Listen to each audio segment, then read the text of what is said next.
Bueno, la idea de hoy era completar el trabajo práctico 2 y ver algo de nieve. En principio, ¿se acuerdan algo? ¿Alguien pudo hacer este? Tuvo la valentía de encarar este, que dejamos pendiente.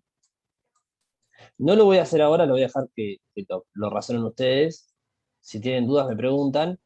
Pero bueno, este ejercicio era desde el tesis, había que encontrar el K del pórtico, digamos, cada uno de los ejes de la columna y la viga, y calcular el test de la viga y la columna. Tanto para pórticos desplazables como indesplazables. Este lo hicimos en clase, este quedó pendiente totalmente. Hasta ahí habíamos llegado. ¿Se acuerdan todos, más o menos? Sí, hasta ahí sí. Un segundo que no llegó.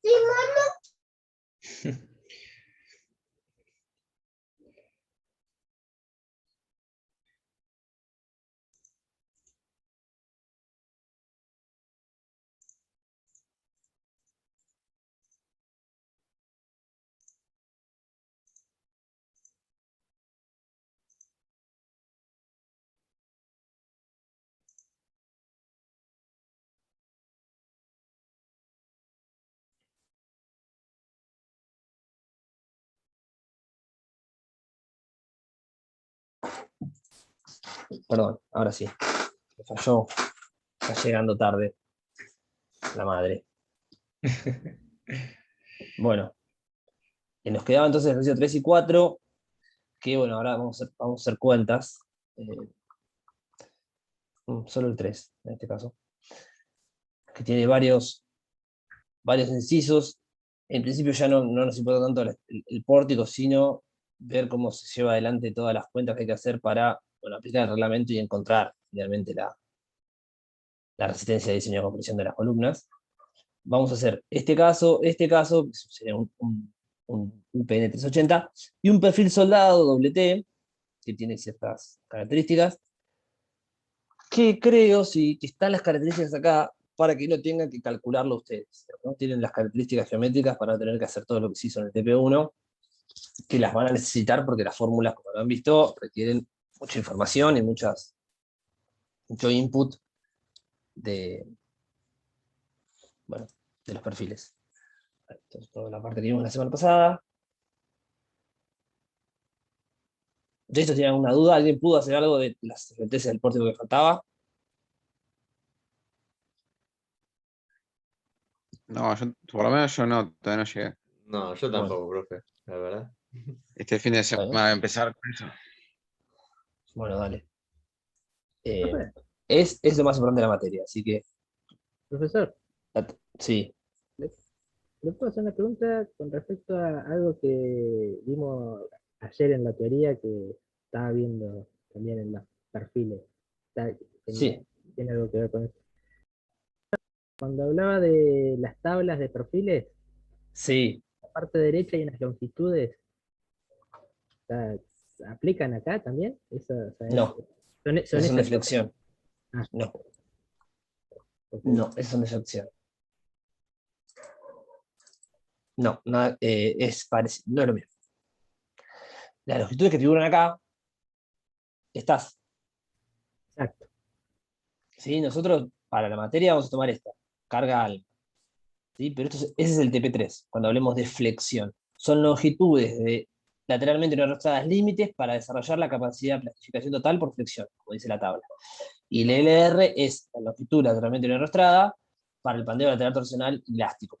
En el medio se produce un elástico. Entonces, estos dos valores dependen de la sección y dependiendo de la longitud de la viga, por ejemplo, se va a plastificar o no, básicamente. O sea, por ejemplo, un IPB, son perfiles pesados, pero vamos con uno más común, el más habitual. Un IPN 200, que es moneda corriente, metálicas. Nosotros no vamos a usar mucho IPN porque este es el más tradicional, el doble T que se usa en tonos más pequeños, es, digamos, esbelto, digamos, no es tan robusto. Los otros perfiles son un poquito más gorditos, como este, el IPB, si se fijan, ya tiene mucha más espesor de ala y mucho más ancho de ala.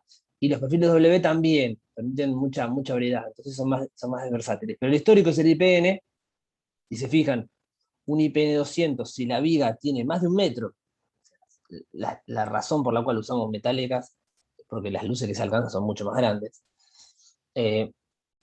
si una viguita de un IPN de 20 centímetros, 200, tiene más de 1 metro, no podría alcanzar la plastificación, digamos. Va a pandear por flexión antes que plastificarse. Entonces, las vigas cortas se plastifican, o son susceptibles de plastificarse, llegado el caso.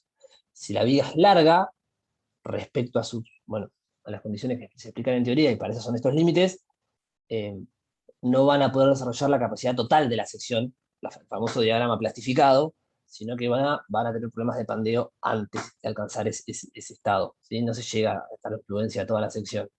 Y eso tiene que ver con un gráfico en la teoría, que es básicamente el otro gráfico importante, que lo tienen que básicamente saber de memoria no, pero entenderlo bien. Es un gráfico que es así, tiene como una parte así, que acá está el MN si queremos, y acá está la longitud lateralmente enrostrada.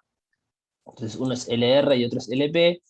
Digamos, esto es LMI, momento de fluencia, toda la sección de fluencia, las vías cortas se plastifican, hay un sector de transición que es una recta, entre LP y LR, que son estos valores que están acá, para soltar la tabla, y después hay un pandeo inelástico, o sea, a mayor longitud de la viga lateralmente enrostrada, digamos, la viga puede ser larga, la viga puede ser larga como la viga que tenemos en el 30 metros, en la industrial, pero puede estar arrostrada cada 450. O puede estar registrada cada un valor que caiga, vamos a ver dónde cae el valor. Dependiendo de dónde caiga ese valor, cómo va a desarrollar su capacidad. Entonces, estas longitudes lateralmente demostradas son para flexión, no para compresión. No tiene que ver, es el pandeo flexional. Y Cuando la tabla lo dice. Sí. una especie de costillas que se ponen digamos, entre el patín y el alma. Eso también es Esto por para acá, acortar el LB. Sí. no, esos son rigidizadores de corte. No, es para tomar cortes muy fuertes, puntuales, donde el alma puede pandear por corte. Entonces, por ejemplo, típico caso, un nudo de un pórtico, a ver si encontramos en la guía, típico caso, un nudo de un pórtico en el cual se le ponen rigidizadores a la columna donde llega la viga, porque hay un corte muy fuerte en ese nudo, entonces podés tener un pandeo local o que falle por corte el perfil, cuando en realidad el corte es muy fuerte en los apoyos, en las uniones, en los nudos, y después en la viga, bueno, va decreciendo, entonces se le pone rigidizadores de corte donde más necesito, en vez de agrandar el perfil por necesidades de corte. No, el alostramiento lateral es fuera del plano. Bien. Los Estoy puntales mareado. serían lo más común. Claro, lo que Ah, nosotros pusimos puntales, los puntales van a matar la luz de flexión y la luz de compresión, las dos. Para eso están los puntales en la cubierta. Para eso se lo hicimos dibujar. Y por eso la guía, que la estoy buscando, que me perdí, estoy. La guía que no me acuerdo que la pusimos nunca, no creo que está acá, o acá, no, elementos, no. Qué raro. ¿Dónde dejamos la guía? La guía de la... A mí me borran las cosas, alguien. Bueno.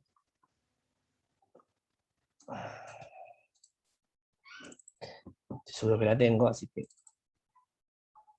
la vamos a encontrar. Esta, ahora sí.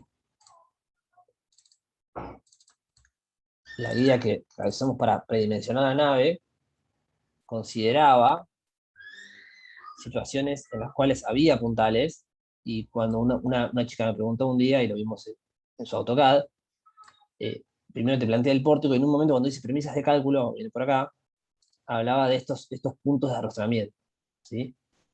Que decía máximo 5 metros. Estos puntos de arrostramiento son los puntales, y lo que están buscando es matar la luz de compresión y sobre todo de flexión, porque la viga va principalmente a flexión.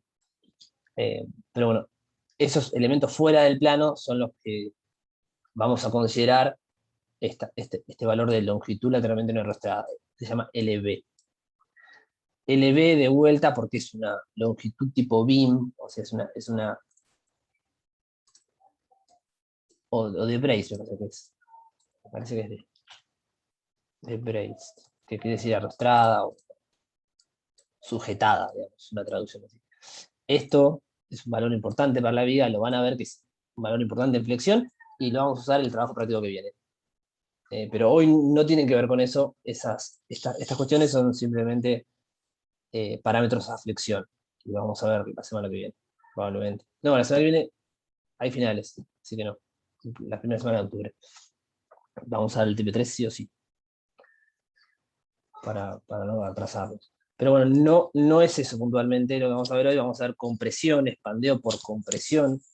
No es exactamente el mismo fenómeno.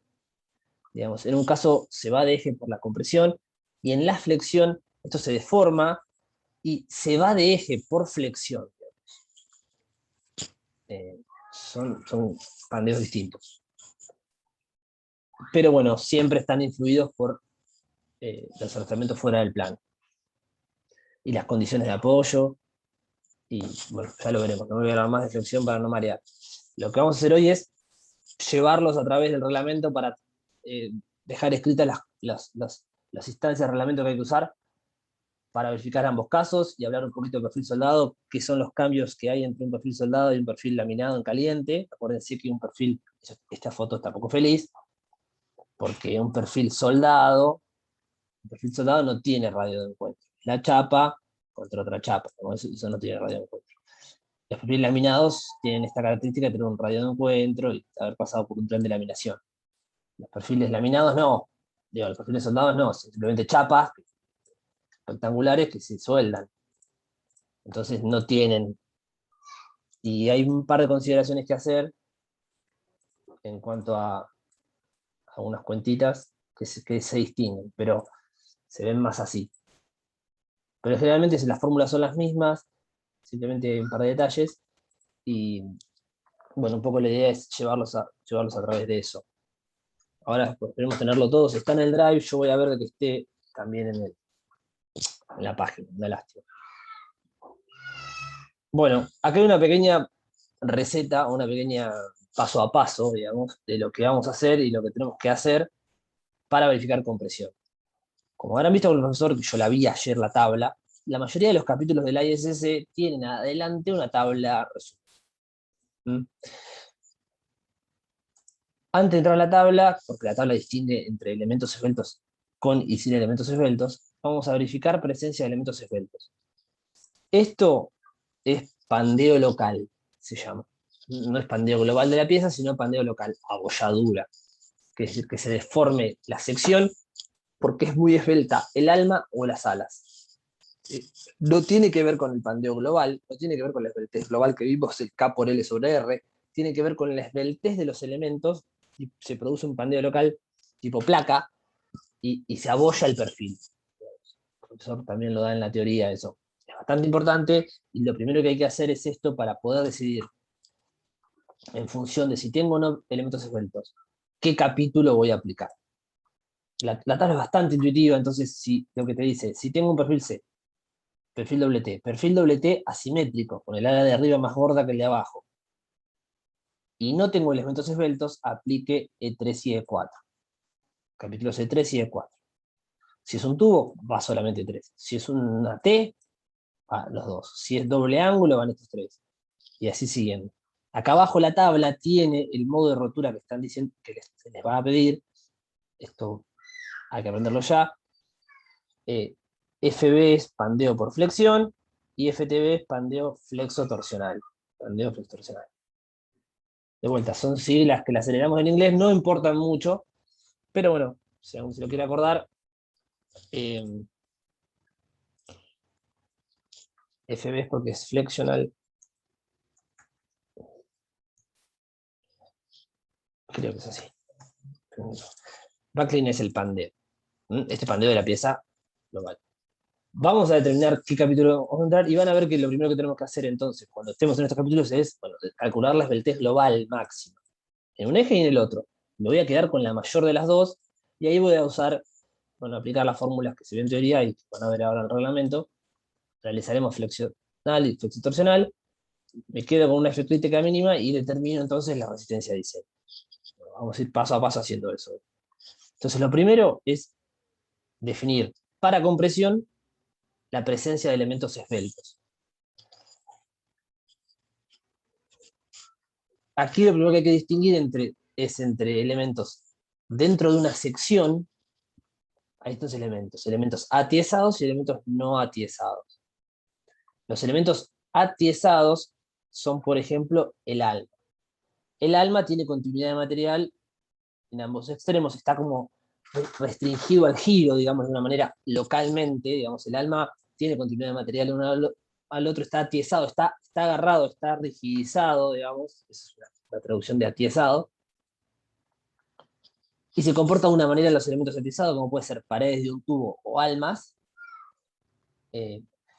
que otros elementos en los cuales no hay continuidad en los dos extremos del material, típicamente las alas de un doble T, que se llaman elementos no atiesados, las alas de un doble T, las alas de un perfil canal o perfil C, le llama canal o C, le llama doble T o H también, perfiles H por la forma, a los perfiles doble T típicos nuestros, y la tabla da entonces distintos casos, según qué perfil tenga, y formas de calcular lo que se llama razón ancho espesor, o lo que sería una esbeltez local, un lambda L, un lambda local, que va a depender, bueno, dependerá de si estamos dentro del elemento no atiesado o el elemento atiesado, pero en el primer caso, cuando estemos acá, en este tipo de secciones canal, va a ser caso 1, alas de perfiles laminados, planchas conectadas de perfiles laminados, alas de ángulos y alas de secciones T. Alas de canal es nuestro caso. Entonces, la relación local que vamos a usar es B sobre T, o sea, es BF sobre TF, porque si se fijan, la tabla define qué es B y qué es T, y lo vamos a comparar contra un límite, que es un límite adimensional, un valorcito, y vamos a comparar este lambda local, que va a ser, en el caso del ala, va a ser B sobre T, si es menor, el elemento no esbelto, no hay problemas, no sufriría, no sería susceptible a sufrir el elemento local. Relaciones de ancho es pequeña y la capacidad de la sección podría, o sea, no tiene limitantes para plastificarse localmente. Si el elemento es esbelto, digamos, si este límite nos está dando mayor, el elemento es esbelto, y podemos tener pandeo local y hay que hacer unas cuentitas más y llevar a otra parte del reglamento, verificar que no falle de esa forma, digamos. Yo le llamo lambda L porque se define de dos formas, dependiendo si estemos en el alma o en el ala. Aquí un comentario importante, cuando tengan un doble T, fíjense que la fórmula dice que el B que tengo que tomar es solamente mitad de ala. ¿Por qué? Porque lo que se produce es un pandeo local en el cual esto... Se puede con eso. Lo que se produce es un pandeo local en el cual se deforma localmente el ala. Es una cosa así. ¿Sí? Este punto es rígido, está fijo, entonces considera la esbeltez del elemento este que está acá. ¿Sí? Cuando tengo un canal, toma todo. ¿Sí? Un perfil PN, toma todo. Pero bueno, es un detalle para que no se confundan después como toma del B. B sobre T. Ya que estamos acá, voy a seguir un poquito más. Esto decía perfiles laminados, y acá fíjense que el caso 2 dice perfiles soldados. Entonces, en el caso 2, que es este caso que vamos a tener nosotros un ejercicio también ahora, no tengo radio de encuentro, tengo otro límite que depende a su vez de un KC, que es un factor que depende de la geometría de la... A ver si lo tengo anotado en algún lado. Creo que sí. Se me escapó. Ahora vamos a buscar. Hay un factorcito más que calcular, y así determinarán entonces el caso de las alas, no atiesadas, no hay continuidad material. En el caso de las almas, va a ser siempre el mismo, va a ser el caso 5, almas de secciones, el límite es este, y ahora defino H y TW como lambda local. Entonces defino la relación H-TW como una crítica, tanto para WT como para UPN. Si fuera un tubo, tengo que hacer esta. Si fueran perfiles asimétricos que tienen planchas,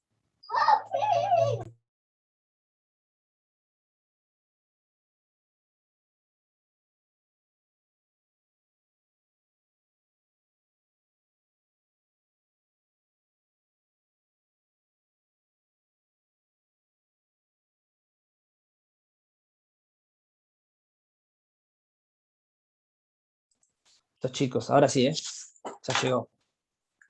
Ya me enojé. Bueno, ahí estamos. decía que hay casos raros como cuando aparece un perfil que está reforzado de una plancha, bueno, hay que tomarlo de esta forma y dependerá del caso. Generalmente vamos a estar en estos casos, 1, 2 o 5, digamos. Ahí está. Entonces, primero, VLTs locales, nosotros usamos, como ya saben, la 360-2010, ahora vamos a usar la 2016, que es muy similar, la tabla es la misma. Las feminas quedaron del año pasado que usamos la 2010. Acá hay un recuadro que es lo mismo. Vamos. En el caso 1 tienen que usar para el ala, que es no atiezado, este caso B sobre T y H sobre W para el alma, que es el caso 5. Hacen la cuenta, comparan con el límite y se fijan si tiene elementos sujetos o no. Y el paso siguiente, entonces, es entrar a la tabla, que nos faltó repetir la tabla acá, entrar a la tabla, fijarse, les va a dar en general sin elementos esbeltos, excepto el caso C, del ejercicio 3, y las tablas dice, para esta sección apliquen estos dos capítulos. Apliquen estos capítulos, bueno, básicamente pueden ir directo al reglamento. El reglamento, esto es un extracto del reglamento, lo voy a abrir para que estemos todos hablando de lo mismo. Creo que también lo tengo en el drive, ¿no? Pero bueno, no importa. Lo abrimos de acá. No sé si es en inglés, abrimos en castellano. El reglamento tiene una fórmula bastante sencilla para calcular el pandeo flexional. Es el capítulo E de compresión, la F de flexión, pero bueno. Acá están las tablas que les estoy contando, la de tesis locales, de su extracción, y bueno, la tabla está en gris este año, pero es lo mismo. Define el tema de la perspectiva, lo que veníamos hablando de cómo se calcula K por L, y te presenta con las fórmulas siguientes, que yo las tengo recortadas ahí en la transparencia. Pandeo por flexión en miembros sin elementos esbeltos. Ya habíamos comprobado que no tiene elementos esbeltos. Tienen que aplicar la ecuación, creo que ya el filo definía acá arriba, donde la resistencia nominal de compresión es una crítica por el área del perfil, básicamente. La tensión de pandeo por flexión crítica, que se llama FCR, se define con esta inecuación. Esta inecuación tiene que ver de vuelta con lo que se explicó en teoría, con los dos tipos de pandeo que se producen. Digamos, hay un sector de la curva donde se produce un pandeo elástico y un pandeo inelástico. Son una curva medio así. Acá hay un lambda límite. Ese lambda límite, digamos, es este valor que está acá. Y define dos sectores. Un sector donde es un pandeo elástico y un pandeo inelástico. Esta parte corresponde a este sector y esta fórmula corresponde a este sector. Entonces, este lambda límite es este que está acá y tengo la ecuación. Acuérdense que esto era, ahora va a ser F crítica ya y esto va a ser lambda, ¿no? La esbeltez global de la pieza, no local. Ya dejamos lo local, pasamos a la global, la que venimos calculando desde la semana pasada.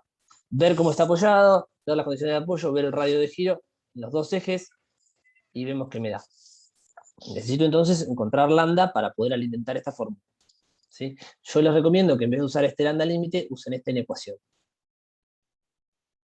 Donde esto es la tensión FI, también es un valor muy habitual, la tensión de fluencia, y FE es la tensión de pandeo elástica de Euler, todos la conocen ya, lo van a conocer, que es pi por E cuadrado, por E, dividido K por L R al cuadrado, que es, todos ya estamos en condiciones de decir que esto es lambda, ¿sí? Es la esbeltez de la pieza.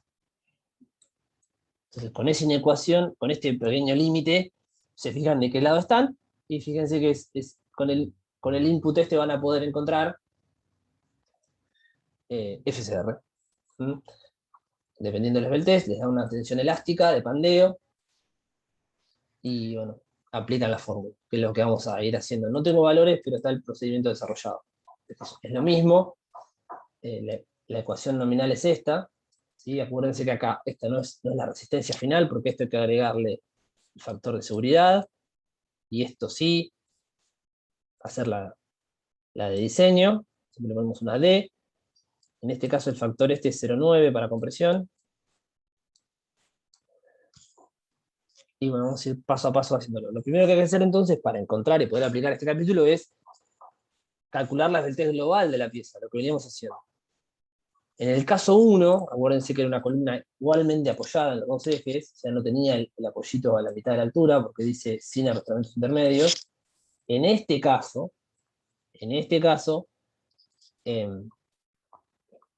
va a mandar el eje débil, o sea, K por el X sobre Y, y tengo las dos. En este caso, en ambos casos, es 1 el K, porque está simplemente apoyado.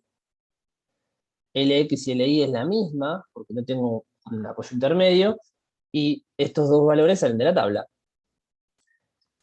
Calculo las dos, me quedo con la mayor, y a esta la llamo lambda C, que es un lambda de cálculo. Digamos. Con este lambda, el máximo de estas dos, me voy a ir a calcular las expresiones de pandeo fraccional. ¿Hasta acá estamos? ¿Entendieron la diferencia entre local y global? ¿Sí? ¿Están ahí? ¿Me separan todos? Sí, sí. Bueno. Con este lambda vienen acá, calculan esta y ya tienen una primera tensión crítica, ¿sí? Donde corresponda. Pueden seguir adelante, aplicar esta tensión crítica al área y ya tener una primera carga nominal por pandeo flexional, ¿sí? Una 3, digamos, sub 3, capítulo 3. Después hay que aplicar el capítulo 4, que es pandeo flexo-torsional, que es otro tipo de pandeo, en el cual no solo se va de eje la sección, sino que rota, se torsiona y rota respecto a su eje Z. Aplica a miembros con simetría simple y asimétricos generalmente, por ejemplo estos, los canales que tenemos, ángulos, y ciertos miembros con simetría doble pueden tener alguna complicación también. Es un estado que no manda siempre, pero que sí es obligatorio calcularlo. En los perfiles simétricos, doblemente simétricos, son los doble T, no suele ser dominante este estado de rotura. O sea, suele dar más resistencia E3 que digamos, E4 flexo torsional que torsional, generalmente. Pero igual lo tienen que calcular independientemente del perfil. La fórmula es la misma, ¿sí? La fórmula realmente es la misma. Lo que va a cambiar es cómo calculamos la tensión crítica. Y como dice acá, no gobierna generalmente para secciones doblemente simétricas si la luz de pandeo flexional es igual a la torsional. Esto no vamos a hablar mucho, pero ahora voy a explicar un poquito. Generalmente nosotros tenemos una columna simplemente apoyada y no hablamos, digamos, de condiciones de arrastramiento como puede ser un resorte torsional, o cuando pongo este apoyo yo no pongo un resorte acá, ¿sí? Que le impida girar. Entonces este apoyo la torsión no lo ve. Eso vamos a ver ahora. Pero bueno, como está empotrado, si es un empotramiento en los 6 grados de libertad, sí va a estar restringido a la torsión. Decía entonces que lo que cambia es cómo se define tensión crítica, en este caso, y lo que sucede. Esto cambió. No, lo vamos a ver de acá de la especificación. Lo que sucede ahora es que va a definir, voy a actualizar esas para que no les queden mal cambiaron la forma de decirlo. Para que queden las mismas las voy a cambiar. Ahora después lo hago. Vamos a definir entonces una nueva tensión de pandeo elástica torsional o flexotorsional, otra FE, que le pueden poner FZ si quieren, o FT de torsional, para distinguirla de la de Euler, que no es la misma que flexión. Entonces, dependiendo de si tengo perfiles con simetría doble, simple o asimétricos, tengo 3 ecuaciones, digamos, para calcular FE. Y cuando tenga este FE, lo que dice el reglamento es, la tensión crítica se determina de acuerdo a las ecuaciones E32 y E33, mediante el uso de la tensión de pandeo elástica, esta que acabamos de calcular acá abajo. O sea, este capítulo te manda al capítulo anterior, te dice, fenómeno, en vez de usar la FE de Euler en estas fórmulas, acá, usa la FZ, ¿sí? La FE torsional. Y así realimenta esta fórmula. Y fíjate que te vuelve a dar. Y esa obviamente les va a dar distinto, y van a tener dos valores. Si es asimétrico, si es un miembro que es así, y es asimétrico, totalmente asimétrico, bueno, tienen que hacer todo este choclo que es muy tedioso, no se lo vamos a dar. Nosotros vamos a estar generalmente acá o acá. Son las dos que vamos a usar generalmente para la mayoría del perfil. En el caso de, por ejemplo, un doble T, el perfil es doblemente simétrico, ¿sí? O sea que estamos acá. En el caso del UPN, estamos acá, porque tiene un solo eje de simetría, digamos, siendo el eje X, digamos. Es el único eje de simetría. El eje Y no es de simetría. Entonces, vamos a usar esta fórmula con este comentario. Para miembros con simetría simple, donde el eje X es el eje de simetría, en el caso, van a reemplazar en esta ecuación FEI por FEX. O sea, donde dice ahí, hay que poner una X. Y aplican esta ecuación. No se asusten porque ahora viene toda la definición de qué es cada cosa. Abajo te dice, ya la veo, cómo estas son las de Euler en cada eje, digamos, ¿no? La tensión de pandeo elástica en cada eje. La Z es torsional totalmente. Acá aparece un R0. El R0 depende de un montón de cosas. Está acá. ¿Dónde está? Es el radio giro polar. Hay que aplicar un montón de cuestiones, pero son geométricas. Se van haciendo y van saliendo. Estas posiciones del centro de corte respecto al centroide son importantes, por eso se les hicimos calcular. Entran acá, entran las dos inercias en cada uno de los ejes, el área, y van definiendo entonces un montón de parámetros para poder alimentar la fórmula, encontrar una FZ, digamos, que le lleve a tener definitivamente un valor de...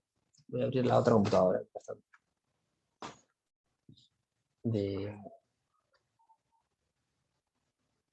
fe y otro valor de fe crítica. Aplican los dos valores, se van a quedar con la menor. Voy a hacer rápido acá. Se van a quedar con la menor de estas dos, ¿sí? Esta es la de Euler y esta es la de Z, ¿no? La torsional. Son las mismas fórmulas finalmente. Y con la menor de estas dos, van a ir a calcular esto, para no hacerlo dos veces. Podrían hacerlo dos veces, podrían aplicar esta, ir a hacer FR, CR, y tener un PN1, digamos, según E3, y lo mismo, con esta, hacer todo el procedimiento y encontrar un PN2 según E4. Pero si se fijan, después de definir las tensiones de pandeo elásticas, flexional y flexional, después hay que aplicar la misma fórmula dos veces, porque el reglamento te manda de vuelta para arriba, y recién ahí encontrar una crítica que me va a dar una nominal. Obviamente, la mayor de estas dos, porque la fórmula ponen así, la mayor de estas dos va a dar más resistencia. Entonces, digamos, no me sirve, me tengo que quedar con la menor, porque es la que primero va a fallar. ¿Sí? Manda la menor de estas dos. Se adopta la menor y se sigue adelante. Calculan esto y bueno, van a encontrar una carga nominal de diseño a compresión. Perdón, la carga nominal a compresión. A esto le aplican el factor de seguridad y encuentran así el binomio que esto sí es la de diseño. Si esto es mayor o igual a PU, ¿sí? La solicitación, que no me acuerdo cuánto era, si le, no le pusimos, sí, 150. Si es mayor a 150, si este valor es mayor a 150, que es una carga última, una solicitación última combinada según el RFD, el perfil verifica. Y ahí termina el ejercicio en el caso A. Sí, no sé si quiere hablar alguien. ¿O? ¿Estamos? ¿Los mareé un poco? O sea, hay dos partes del reglamento que aplicar, muy similares. Lo que cambia es cómo define una tensión elástica de pandeo. Una, el 3 lo define así, como la de Euler, y el 4 define una tensión un poco más complicada, que depende de un montón de parámetros, pero que se puede hacer en Excel, y que les quede anotado, porque lo van a hacer un montón. Les recomiendo dejarla ya en Excel preparada y bien ordenado esto. No hacerlo en papel una vez, dejarlo por lo menos en un Excel. Así uno alimenta los valores y van saliendo después. Pero bueno, en realidad cuando rendíamos en papel tenían que hacer las cuentas a mano, así que no sé qué es peor, porque después hay que hacerlo en el parcial a mano. El parcial lo tienen que hacer a mano y después presentarlo, sacar una foto. Así que hay que entrenar bien esta fórmula, a ver qué necesita y de dónde va sacando cada cosa. Me quedo con la menor de estas dos, aplico las fórmulas E3, E2, la que corresponda, por eso yo siempre recomiendo usar este límite, no usar este límite que está acá, el reglamento lo da, pero yo no lo usaría este. Es más, en un caso está mal usarlo, así que usen este. Y me fijo, si estoy menos a 225 o más de 225, uso esta, tengo mi crítica, el área sale de la tabla, tengo mi nominal, aplico factor de seguridad, tengo la asistencia de diseño de impresión de la pieza. ¿Qué pasa en este caso? La diferencia, en el caso B, que no lo voy a hacer, la diferencia es que lambda I del caso B, ¿cuánto vale? Es lambda del caso A dividido 2. ¿Por qué? Porque lo que pasa en el caso este es el lambda B es KI por LI sobre RI. Ahora, LI en este caso era toda la altura, y ahora LI pasa a ser L sobre 2. Entonces se reduce a la mitad la esbeltez en el eje débil de la columna. Y van a ver que eso hace que, todos empezábamos por ahí, ¿no? Cuando calculen esta de Euler, les dé mucho más chica. Les dé mucho más chica y puede hacer que la columna resista más. Me faltaba que digamos una cosa. Una cosa más. Acá, adentro de esta fórmula, de la Z, aparece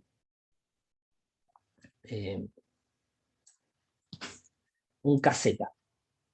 Este KZ considero el igual a 1, ¿sí? Y la longitud, en este caso, consideren la L. ¿Por qué? Un poco por lo que yo estaba explicando, digamos. En el caso B, no ponemos un resorte de torsión acá. No ponemos nada que le impida girar. Entonces, para el pandeo torsional, este apoyo no existe. Sí afecta el flexional, sí afecta la luz de pandeo flexional, como vimos, o sea, mata a la mitad, disminuye a la mitad la luz de pandeo de la columna del eje débil. Pero torsionalmente no lo podemos considerar, es como incorrecto. Si yo lo dibujo así, no le pongo el resortito, es como que no estaría correcto. Así que fíjense cuál de las dos columnas resiste más, en ese caso. ¿Estamos hasta ahí? ¿Alguna duda? Voy a pasar al soldado, que tiene una vuelta de rosca más, pero es muy parecido. ¿Está bien? No, Esto como siempre, hasta que no lo hacen no surgen las dudas, pero cualquier cosa que les llame la atención, lo ven. Yo voy a ver si de cambiar esos. El nuevo dice FE, que es más prolijo. Y yo tengo la del 2010, que tiene un detalle ahí. Vean cómo se llama la fórmula. Hasta ahí sería estos ejercicios. Nos queda entonces hacer el perfil soldado, sin arrastramiento intermedio. Y acá les da un dato que dice que la soldadura es 4 centímetros de lado, y esa soldadura es... A ver si lo tengo explicado adelante. No, no lo tengo más adelante. Estoy explicando. Como dijimos hace un rato, voy a exagerar a propósito, para que se vea. Son chapas soldadas, en definitiva son chapas. Mal que mal, son pequeñas chapas, una al lado de una soldada, y acá se produce, tenemos una soldadura que uno la puede simplificar como un triángulo. ¿Sí? Acá tengo un soldado, y acá tengo otro soldado. No tengo radio de encuentro, pero tengo un soldado. ¿Sí? Una soldadura. Y lo que está diciendo es que esta altura es 4 milímetros. Entonces, en general, siendo precisos, ¿se acuerdan bueno, acá está muy claro, ¿no? El HW en los perfiles terminados en caliente, la tabla no es la altura completa entre ala y ala. Le descuenta los radios de encuentro. ¿Sí? Acá lo están viendo, HW es desde acá hasta acá. No tiene en cuenta este radio de encuentro. ¿Sí? Cuando vean los valores en la tabla, D es de afuera a afuera, de lomo a lomo, y HW es la altura del alma. ¿Qué se descuenta los radios de encuentro? Y acá vamos a hacer lo mismo. Vamos a considerar que la altura del alma es desde acá hasta acá. ¿sí? Ustedes tienen que descontar 8 milímetros de esa altura. Si no lo tienen escrito en algún lado, lo considero.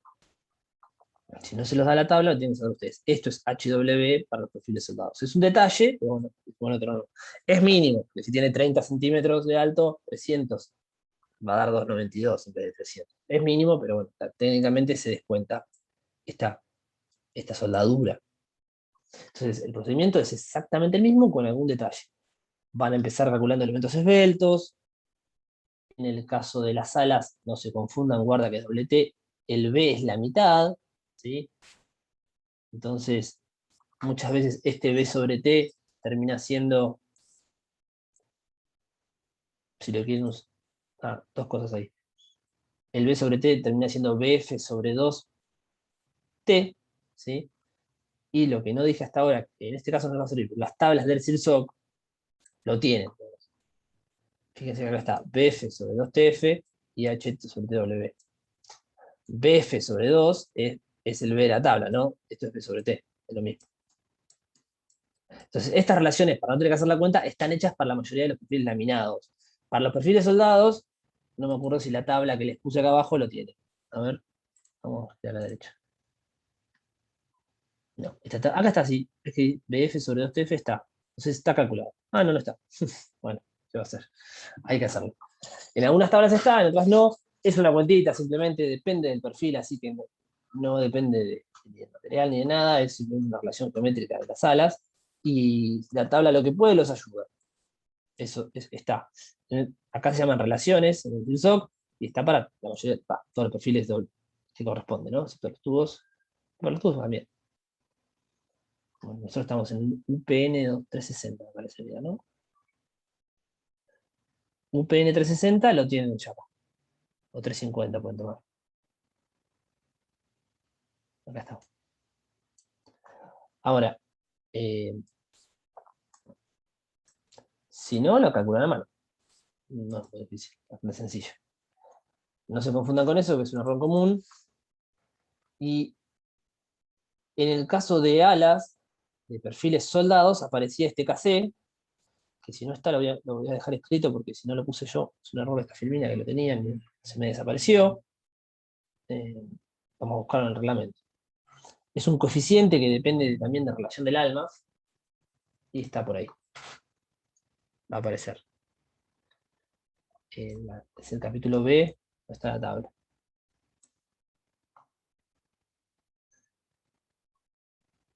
Acá está. KC, debería copiármelo a mí. Es esto. Me lo llevo para allá. No me lo voy a dejar llevar. Bueno, es 4 dividido la raíz del test local del alma. Y está limitado a ser entre 0,35 y 0,76. Entonces lo tienen que calcular menor o igual a 0,76. Lo tienen que calcular y va a ser un input de esta parte del límite con el que van a evaluar. ¿Sí? Está en la tabla. Por eso digo, las filminas ayudan, pero siempre falta algo. Hay que mirar las definiciones y el resto de las cosas del reglamento. Que lo tienen ahí y úsenlo porque es clave. En este caso me olvidé de poner el KC. Evalúan de vuelta alas y alma para presencia de elementos esbeltos. Puede que les dé esbelto. Si les da esbelto, por casualidad, hay que aplicar para perfiles simétricos el capítulo 7. Bien. El capítulo 7. El capítulo 7 lo que va a evaluar, aparte de los pandeos lateral, torsional y flexional, la presencia de pandeo local, ¿sí? Que se abolle. La fórmula es la misma, con un detalle. De vuelta habla de tensión crítica, la vamos a calcular igual que la veníamos calculando, y en vez de hablar del área bruta del perfil, habla de área E, ¿sí? Un área efectiva, ¿sí? O la suma de las áreas efectivas de la sección transversal, basadas en anchos efectivos. Lo que vamos a hacer es, a todo el área no la vamos a considerar completa, la vamos a considerar como que trabaja menos. ¿Sí? Eso está explicado en teoría porque lo que se suele hacer muchas veces, dependiendo si es el alma o el ala esbelta, es decir, bueno, en realidad, como está la posibilidad del pandeo local, puede ser el ala, puede ser el alma, no trabaja toda, trabaja menos cantidad de sección. Bueno, voy a hacer voy a hacerlo más grande para que se entienda. Si el perfil es así, déjenme hacerlo.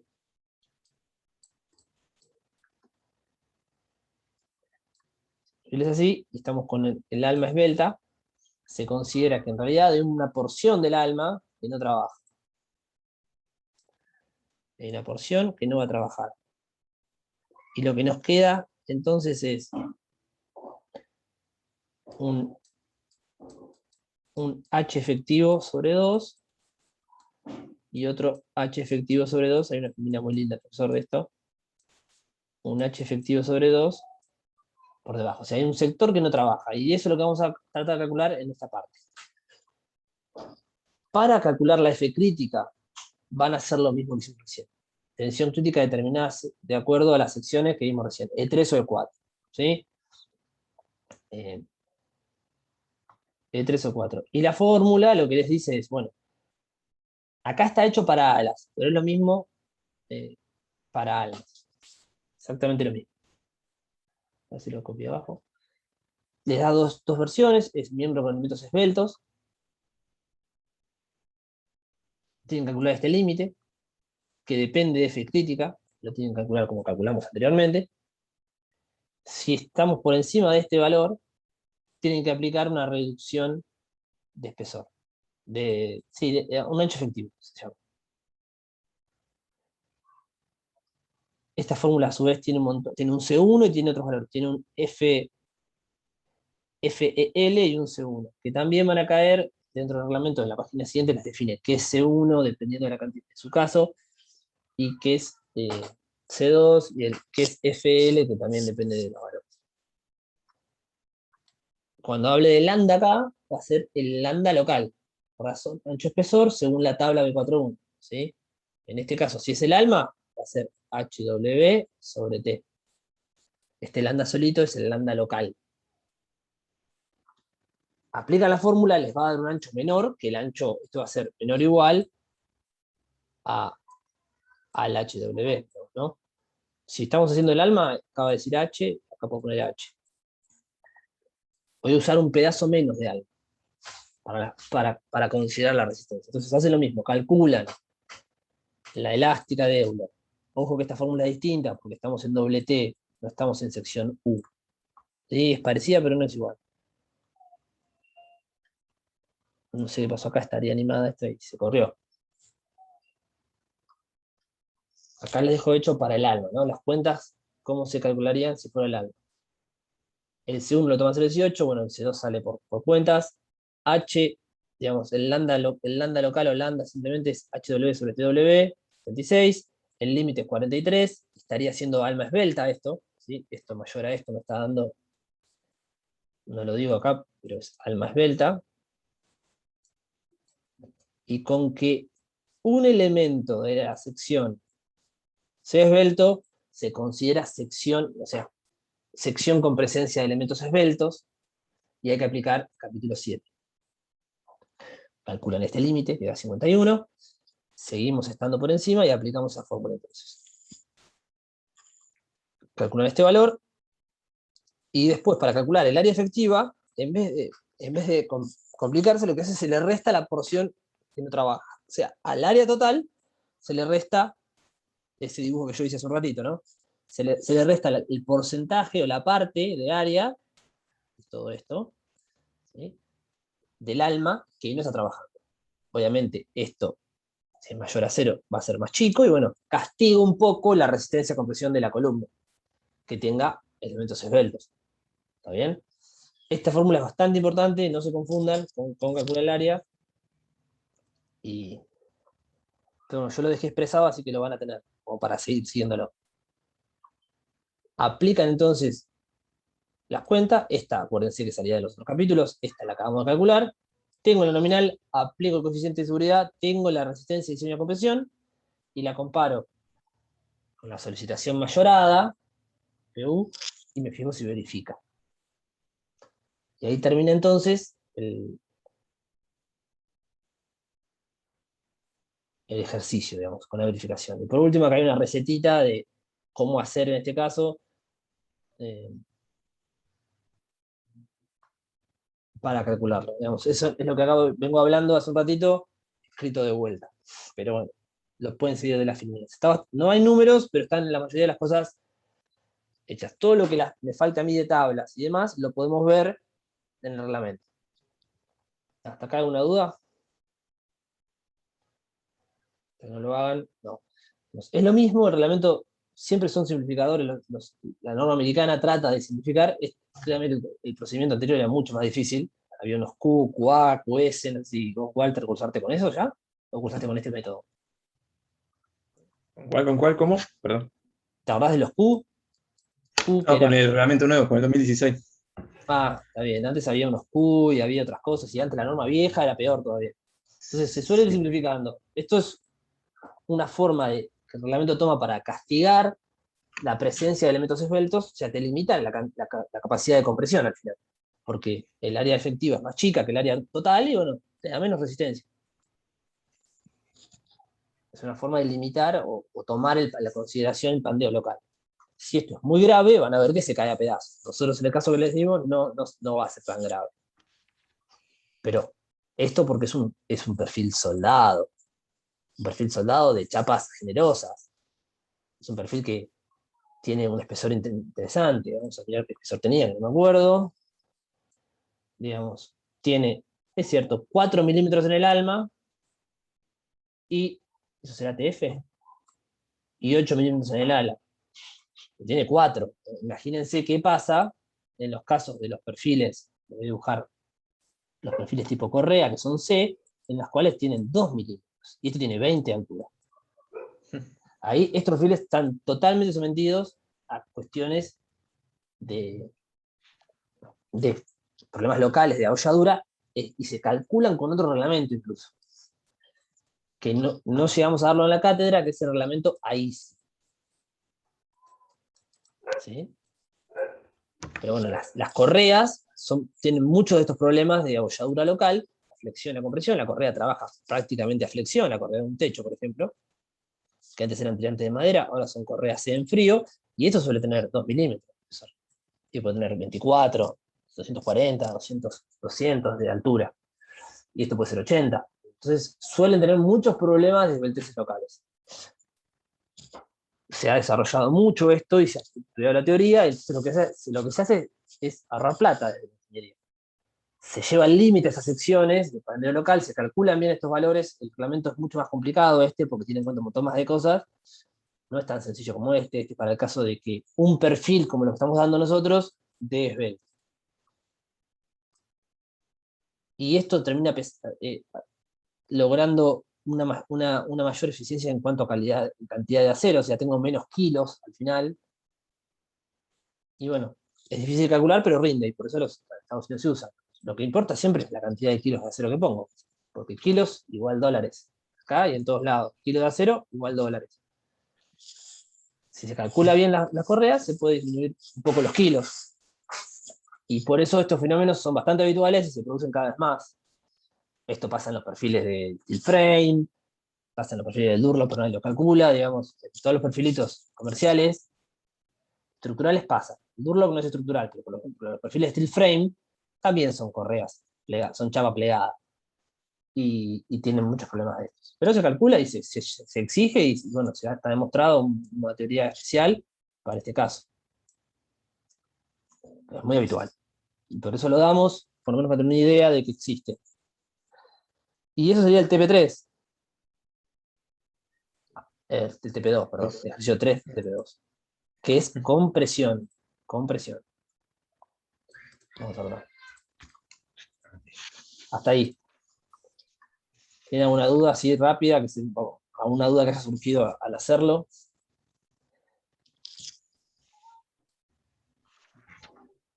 Bueno, cuando metan mano, lo iremos viendo. En la primera ecuación pregunto. ahí van a aparecer los problemas. Sí. El Sí. reglamento, ¿de dónde lo descargamos? ¿Está en algún lado? Sí, eso me tirás al corazón, Tomás, ¿eh? Hoy estoy con todo. Porque los reglamentos IRSOC sí están todos. Sí, porque puse todo, están dormidos. Creo que está acá, a ver, introducción. A ver, Acá está el 2010. Ahora voy a perfecto. subir esa. Pero no, está mal esto. No quiero que esté la 2010. ¿Cómo hago para editar esto yo? Yo. ¿Cómo hago para esto? Los comentarios se las dejo porque sirve. ¿Y cómo agrego? Ajá. Ahí está. Ya. No, si no sabes vos, ahí sonamos, che. Sí, esto es una cosa medio. Acá está. Calculo que será ahí. Y lo tienen acá también en la seguro que lo puse. ¿No estaba ahí? Algo pasó Claro, en no, este esa drive. carpeta está vacía. No, bueno, yo lo había puesto ahí, pero no sé qué pasó. Tuve un problema con el drive que como habrás visto recién, tengo lleno el espacio por los mails. Tuve como 9 GB de mails y no me actualiza nada. Se reveló, me actualizó el programa de gestión del drive y me aparecen estas nubecitas que son nuevas y me trabó todo. Entonces yo tengo las cosas en mi máquina, pero después me las borra porque no me las deja actualizar. Me quiere cobrarme, básicamente, mirá. Básicamente Está está pidiendo indignado y dólares. me quiere cobrar, sí, a toda costa. Ya pago Dropbox, entonces 9 GB en mail, ¡fua! Tremendo. ¿eh? 9 GB en mail, digo, una barbaridad. Tuve que. Ahora sí, vamos a poner estas dos. Si yo. Porque yo tengo que subirlo acá.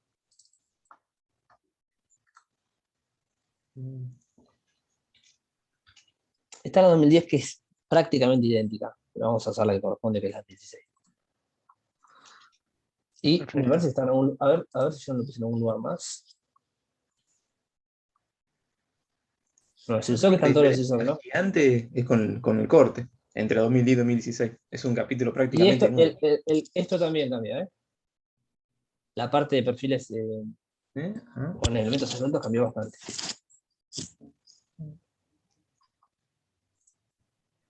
Bueno, lo voy a tirar al drive ya que estamos también.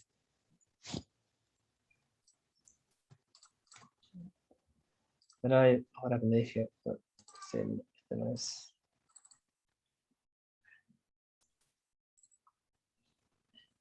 Sí. Bueno, está, ahora sí. Los USOC pesan mucho para el drive, por eso los tengo en la página. Pero son todos los USOC, están todos ahí para que los tengan. Esta es la tapa marrón, es la que estamos usando. Va a andar bien. Perfecto. Gracias. Bien, pero bien, Tomás, ahí con la parte administrativa, teniéndome cortito. Lo que pasa es que también tuve que borrar el. ¿Sabes lo que pasa? Que me confundo porque tuve que borrar el drive. Esta carpeta yo la tenía lista. Y la tuve que borrar y volver a hacer porque no me dejaba el espacio para poder arrancar la cruzada. No. Tuve un montón de problemas este año. No sé por qué. Entonces ahí me confundo. Estaba seguro que estaba. Claro. Sí, yo descargué un montón de cosas y bueno, después las empiezo a perder cuando veo todas las carpetas. Está bien. No, pero bueno, ahí está. Pueden meterle el TP2. Si quieren, paramos 10 minutos. Che, igual la Facu no te da una cuenta, De Drive no. Me ¿no? da un. No, me da una de OneCloud, me parece la que pienso. Pero yo tengo Gmail y demás. Me da un. Tengo un mail de la Facu que es Hotmail, me parece. Sí, No, ahí esa tipo. misma. No, el UTN es todo entorno Windows. Entonces no me da Drive, me da OneDrive. Bueno, eso es OneDrive lo que tenías recién ahí, No, eso es Google Drive. No. ¿no? Bueno. Bueno, igual es lo mismo. Es similar, pero es lo que yo te digo a los chicos, y me pasa a mí también. Cuando vos trabajás con Drive, en Google Drive, con tu mail, es facilísimo de entrar.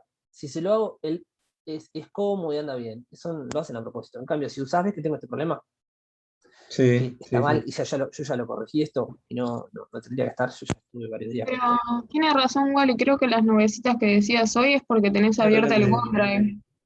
No, actualizó el Google Drive. Ah, Ah, esa es de Google. Ah, yo vi un OneDrive por ahí dando vueltas. ¿Ves que tengo acá estas dos?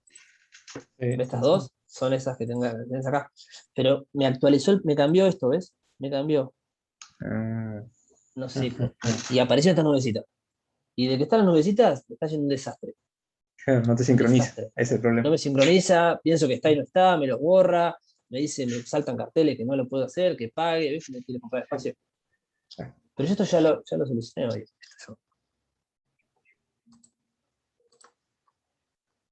Bueno, en eso estamos. Una lucha. Bueno, hacemos un descanso de 10 minutos y empezamos con Nieve. Bueno, decía que el trabajo práctico 1, siempre entregamos uno por grupo. Lo que pasa es que el 1, debido a que quedó mal configurado y no me dejó cambiarlo, no me permitió hacer la entrega por grupo. O sea que cuando uno entrega el grupo, les avise a todos, corrijo, les devuelve a todos. O sea, ahora la evolución es con un solo integrante, así que el resto de los integrantes les va a pedir la corrección a su compañero.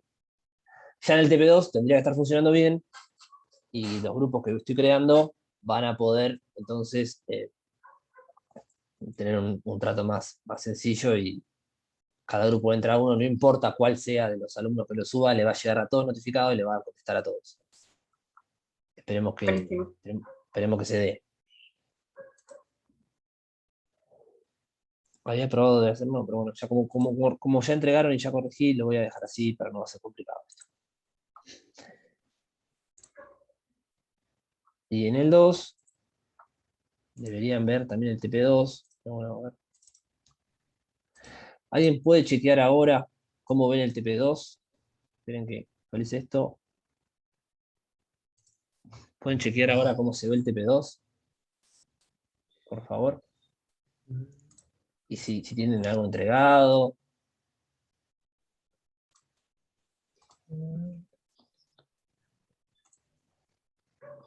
Profesor, a mí me figura que no pertenezco a ningún grupo.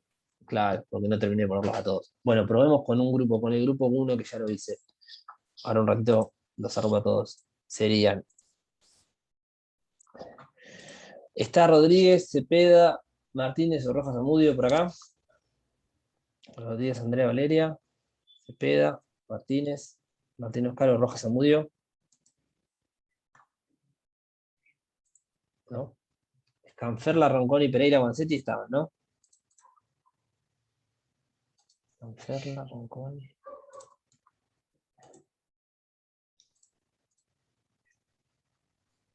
¿No? Ronconi. ¿Cómo? ¿Ronconi no está? Ahí respondió por el chat Wansetti. Pereira. Ahí lo habilitó Guancetti.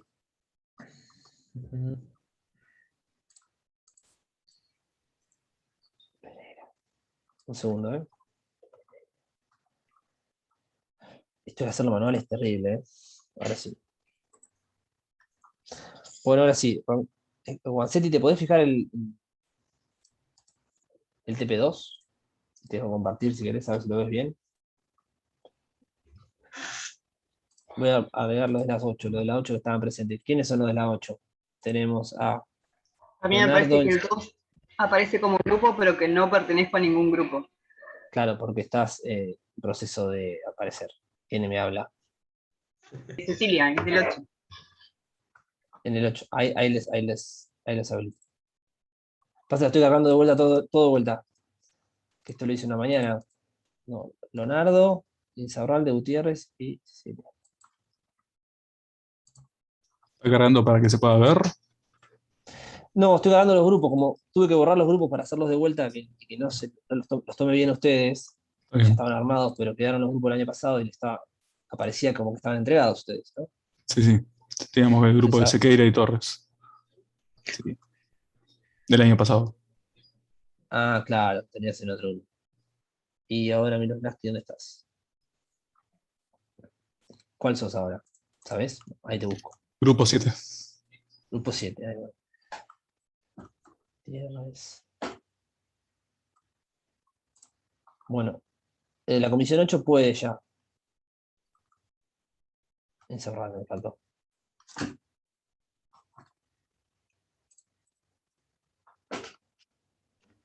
La comisión 8 y vamos a probar con la comisión 7 que está presente, así que tenemos. Ahí me apareció sí, el grupo. Ahora sí. Y se ve el TP y te deja que no tenés nada entregado y podés ver los archivos también para descargar. Basana, Gandolfi, Taini.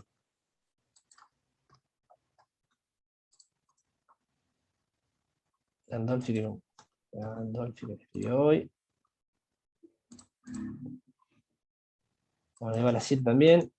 Y con esto yo después lo termino después de la clase, así seguimos y empezamos con viento. Pero quiero ver que esté dando bien, así ya. Ahí la 7 también podría verlo. Me falta la 4 o la 6, pero la 1 o la 2. La 7 Ahí me y fijo. la 8 está. Fíjate, Ramiro, si podés, o Pilar también, que estaba hace un rato. Ahí me parece como que no tengo entregas del TP2 ni nada. Del TP1 no tengo entregas, supuestamente, y el TP2. No, el TP1 no, porque TP2 tampoco. Así Bueno, que se mejor, arregló, entre mejor. comillas, se arregló. Mejor. Sí, sí. Bueno, buenísimo. Ahora después lo completo después de la tarde, después de la que tengo un chat acá. Bien. Bueno, hasta ahí con el TP, no vamos a seguir con el trabajo práctico 3, que es flexión y corte, porque vamos a esperar que avance un poco más la teoría. Vamos a dar un tema, vamos a volver al integrador. Si quieren, antes de empezar, y alguno tiene alguna duda de análisis de carga, quiere contar algo, alguna cuestión de lo que sea, del AutoCAD, del programa, del análisis de carga, alguien que haya podido ver algo. A esta altura ya deberían tener el AutoCAD terminado, pasado al modelo de CAD programa, tendrían que tener la guía de diseño hecha, o sea, todas las secciones definidas, y tendrían que estar avanzando por el análisis de carga ya por viento. Digamos, después de haber hecho el TP1 ya están en condiciones de hacer el viento de la nave, que no es igual al TP1 porque es un edificio cerrado, hay que hacer la explicación que dimos en su momento, pero sí encarar el viento. Yo, por ejemplo, hoy esperaría que alguien me hable de viento, por ejemplo. Es así de grave la situación. Estamos en octubre, esto vuela, ahora tenemos dos TP más, el parcial se hace mitad de noviembre, tenemos que cerrar en diciembre, y ya para noviembre ya tendrían, antes de tener parcial, o sea, antes del mes que viene, antes de finales del mes que viene, ustedes tendrían que darme las tablitas de solicitación, igual que el TP1, ¿sí? Esas tablitas de solicitación, me las tendrían que dar antes de rendir. Para poder tener esa tablita, tienen que tener todo andando y todo hecho. Tienen que tener análisis de carga terminado, tienen que tener el programa funcionando con todas las secciones, tienen que agrupar y sacar valores, ¿sí? El TP son 2 barras, una columna y una viga. El integrador son muchas más. Tienen que hacer las tablas, más o menos son 7 estas tablas. Tenés una tabla para las columnas del pórtico, otro para la viga del pórtico, una para la columna del frente y fondo, una tabla para las cruces, que es sencilla por extracción, una tabla para los puntales, y no muchas más. Una tabla para la viga de viento del frente, son 5 o 6 tablas. No son muchas más, pero bueno, para lograr tener todo eso, tenés que tener todo cargado, todos los estados de cargas cargados, las combinaciones hechas, que funcione, digamos, es un montón de tiempo, que lamentablemente esta materia tiene mucha carga práctica. Y bueno, Walter sabrá, se hace una bola de nieve. Y si no le mete pata, es un requisito para rendir, primero. No van a poder rendir la primera fecha. Y después es que no llegás, incluso ni febrero llegás. Si no llegás ahora, ya después en febrero, pero hay que hacer las uniones. Diciembre, febrero para hacer uniones, y el plano, y un montón de cosas que entregar, se llega muy a los puntos. Sí, sí. No Las sé, de Walter, si vacaciones tenés en algo. enero y decís, ¡ay, el integrador! Sí, y digan que tenemos enero, tenemos febrero, si no, a diciembre nunca llegamos. No, olvidé. Vamos a ser realistas. No espero que lleguen a diciembre, pero sí espero que avancen, y que vengan con dudas.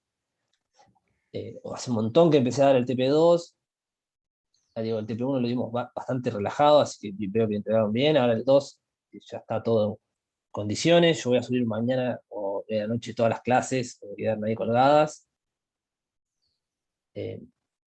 Y bueno, el integrador, por eso son 5 en la comisión, ese es el problema. Por eso las comisiones son de 5, no son de A1. Porque es mucha carga de trabajo. No sé que todos por ahí trabajan, pero bueno, hay que meterle el fin de semana. Porque no hay salida de esto. digamos, es por programa que nos piden este integrador, es parte de aprobar la materia. Sí, no, es lo más importante. Y los TP son importantes y te van llevando también para lo que lo vas a necesitar para el integrador. Pero bueno, no sé si tienen algo, si no vamos a explicar nieve hoy, que es un estado de carga que algunos chicos, dependiendo de la ubicación, van a tener. Vamos a ver dónde estamos. Tierra del Fuego tiene, Córdoba tiene, Comodoro Rivadavia tiene, Rosario no tiene, Viedma tiene, y Don Antonio Holguín, y tenían que mostrarme unas dimensiones de ustedes, ¿no puede ser? O Paso y Forastieri tengo. Ver dimensiones tengo anotado, ¿qué quiere decir? Hola, profe. Sí, la vimos la clase pasada, que mostré el 3D Sí. y me hiciste duplicar la profundidad Te de la hice nave. duplicarlo. ¿Y dónde la pusimos? ¿Dónde estaba? Está La dejamos ruta 8 y 9, acá cerca de Pilar. acá. Pilar. Sí. Ok, Pilar no tiene. Mar del Plata creo que no tiene nieve. Viento y Bahía Blanca tiene nieve. Condición 1 de Cepeda, Rafa Martínez. Entonces, 6 de 8 o 5 de 8 tienen nieve. Y después de hacer viento, la recomendación es que se pongan a hacer el análisis de carga de nieve. Vos, Walter, tenías nieve y tenías cubiertas, ¿no? Así que sí. Tenía nieve y la cubierta de 6 aguas tenía yo, ¿te acordás? Claro, cierto, sí. Era- Bueno, hoy vamos a dar entonces, segunda mitad de la clase, este reglamento, que es el reglamento 104, que lo tienen ahí, seguro está en la página, es el 104 y sus comentarios, tapa verde, tapa blanca. Son de 2005, pero siguen en vigencia. Y es cargas de nieve y hielo, muy rápido para tratar de llegar, en la República Argentina.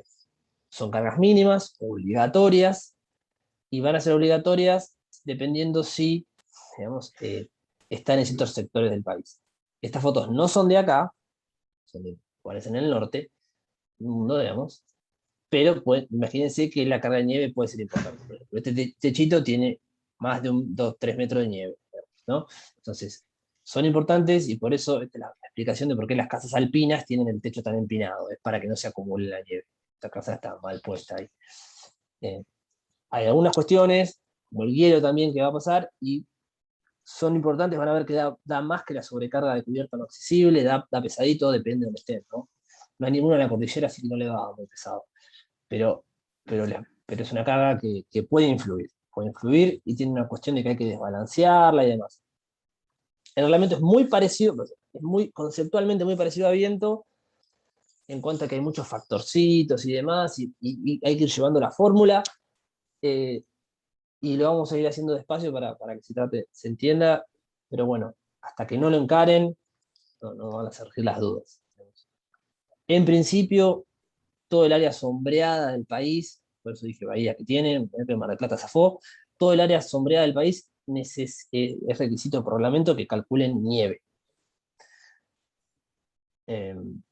Si la estructura está emplazada ahí, deben calcular nieve. Después, el reglamento tiene un montón de tablas donde separa las provincias en departamentos y a su vez localidades y departamentos tienen altura sobre el nivel del mar, ¿sí? Y un PG, que es una carga de nieve a nivel del suelo. Es la primera definición que vamos a hacer. Es este valor que está acá. Este valor, dependiendo si están en, no me acuerdo si había uno, Río Colorado, no tengo ninguno acá, ¿no? Con esa. Bueno, en Bariloche tiene 2. Y fíjense que es kilonewton metro cuadrado. O sea, si vos pones una casa en Bariloche, se supone que las peores nevadas, que tienen que ver con la peor nevada de 50 años, ¿no? Acumuló una carga de nieve tal que pesa 200 kilos por metro cuadrado arriba del techo, que es bastante, ¿no? Para un techo de chapa es bastante. Es PG porque es P de carga y G tendría que ser de ground, porque es la carga en el piso, no es la carga de nieve que va a estar arriba de la cubierta, vamos a ver, pero es un valor típico de la nevada, depende, obviamente, climatológicamente, depende de donde estemos, y es el primer valor importante que depende del emplazamiento. Tengo uno de Viedma que zafó, me parece. Viedma, zafó. Pilio, Talcina, Pinario, Carponi, Cianca, vos que te quejabas tanto de mí. Zafaste, mirá.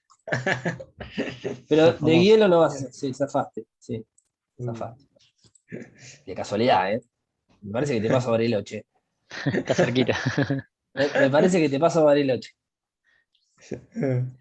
No vale, no vale.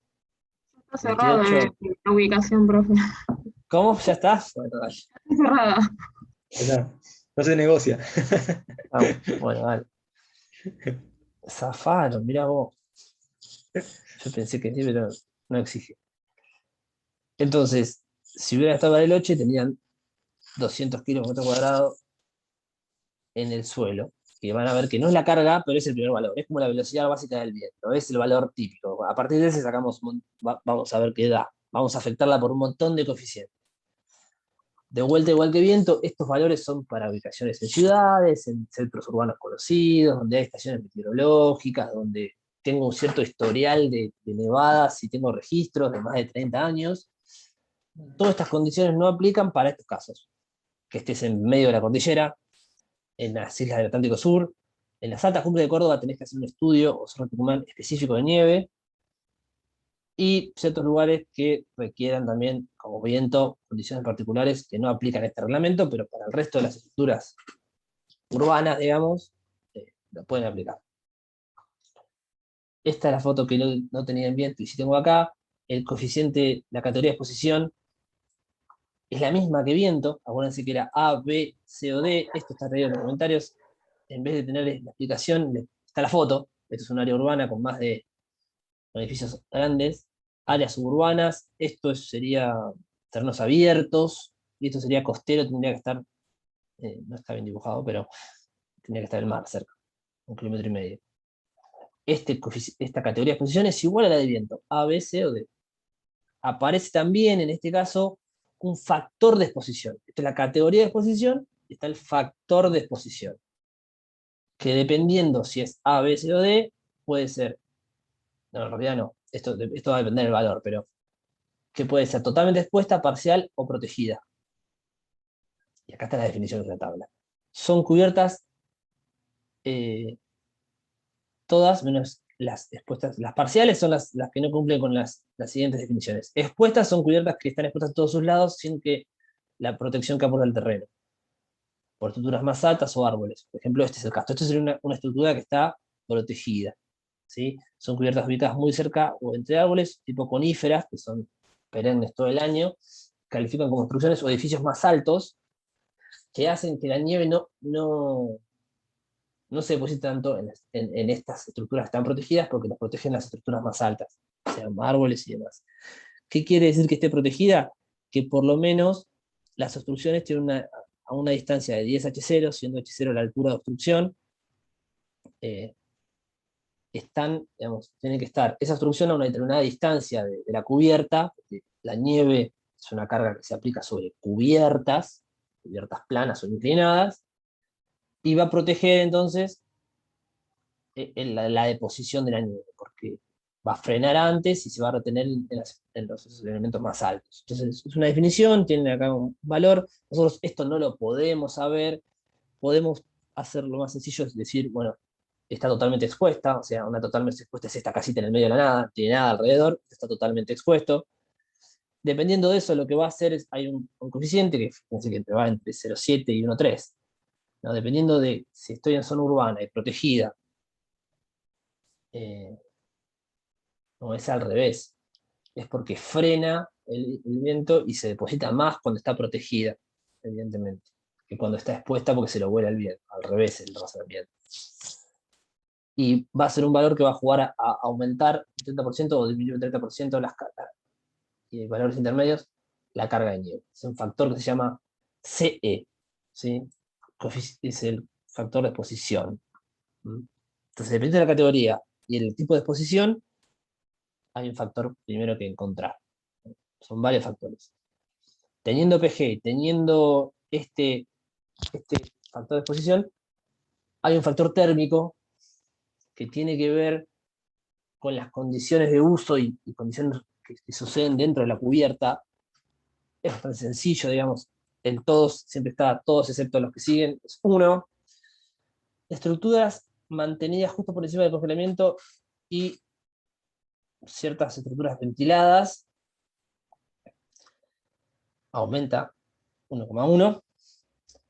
Estructuras no calefaccionadas o intencionalmente mantenidas de bajo punto de congelamiento. Intencionalmente mantenidas sería una cama frigorífica, pero es raro. El caso de estructuras no calefaccionadas es su caso, o sea, nadie calefacciona en el sur una nave industrial que tiene un volumen de aire brutal, en la cual vas a estar trabajando y no es un tema de confort, ¿sí? No es un edificio residencial. Entonces ustedes van a estar generalmente acá.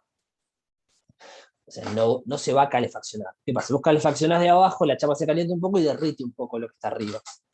Entonces, dependiendo de la carga térmica que tenga, es unas cuentas de balance térmico, uno podría disminuir, por ejemplo, un invernadero, que están totalmente calefaccionados, la producción de tomates en el sur, que realmente inyecten calor, podría disminuir la carga de nieve por esa transferencia que le produce la chapa o la cubierta a la nieve y derrite un poco, digamos. Entonces es un coeficiente más. Pero esto requiere un balance térmico, y hay que justificarlo y demás, es complicado. Ustedes van a estar acá. Buen chance, digamos. O uno. Aparece también la categoría de construcción y el factor de importancia, que es el mismo que viento. Acuérdense que dependiendo si son estructuras agrícolas o que no generan mucho daño la falla para la vida humana, es categoría 1, categoría 3 y 4 son cosas importantes, como pueden ser hospitales, edificios con más de 300 personas, centrales nucleares, plantas petroquímicas, plantas, centros de comunicaciones, esos 3 y 4, y en general nosotros vamos a estar en 2. Si bien no hay 300 personas bajo la industrial, hay gente, no es un silo agrícola, estoy en categoría 2. Categoría 2, ¿se acuerdan que el factor de importancia era 1? Y es otro coeficiente más que va a jugar ahí.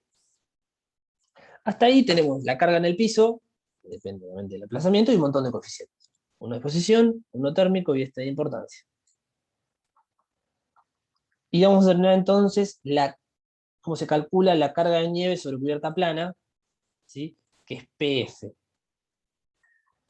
Es PF porque es la carga en cubiertas planas, flat, ¿sí? Dependiendo de la inclinación de la cubierta, va a ser plana, baja pendiente o con pendiente. La cubierta es plana si el ángulo de la pendiente es menor a 5. La cubierta es con baja pendiente si está entre 5 y 15, pero va a aplicar de vuelta esta carga que encontremos PF y algunos mínimos que vamos a ver. Y si realmente el ángulo es mayor a 15, es una cubierta tipo alpina, una cubierta bien empinada, aplica esta PF con unos factores más que se va a llamar PS, ¿sí? Que es de slope, que es o sea, no sería pendiente en inglés, o si fuera, esto es un slope, no sé cómo llamarlo, un plano inclinado, digamos. Entonces va a haber 3 clasificaciones para las cubiertas y vamos a calcular básicamente PF y sus mínimos, o PF estrella, que es un PF modificado, que es cuando tengo más pendiente, se disminuye un poquito más. Siempre hay coeficientes para todo. Entonces, la fórmula a calcular es esta, 0,7 por el C, por los 3 coeficientes que vimos, y la carga a nivel de piso, es la carga en cubiertas planas. Ya está, ojo, porque esta carga estaba en kilonewton metro cuadrado, ya aparece en kilonewton metro cuadrado, no como el viento, ya está calibrada, y tiene la carga en kilonewton, es una carga por área, obviamente. Si esta directamente aplica, si es menor a 0,5. Digo, si el ángulo es menor,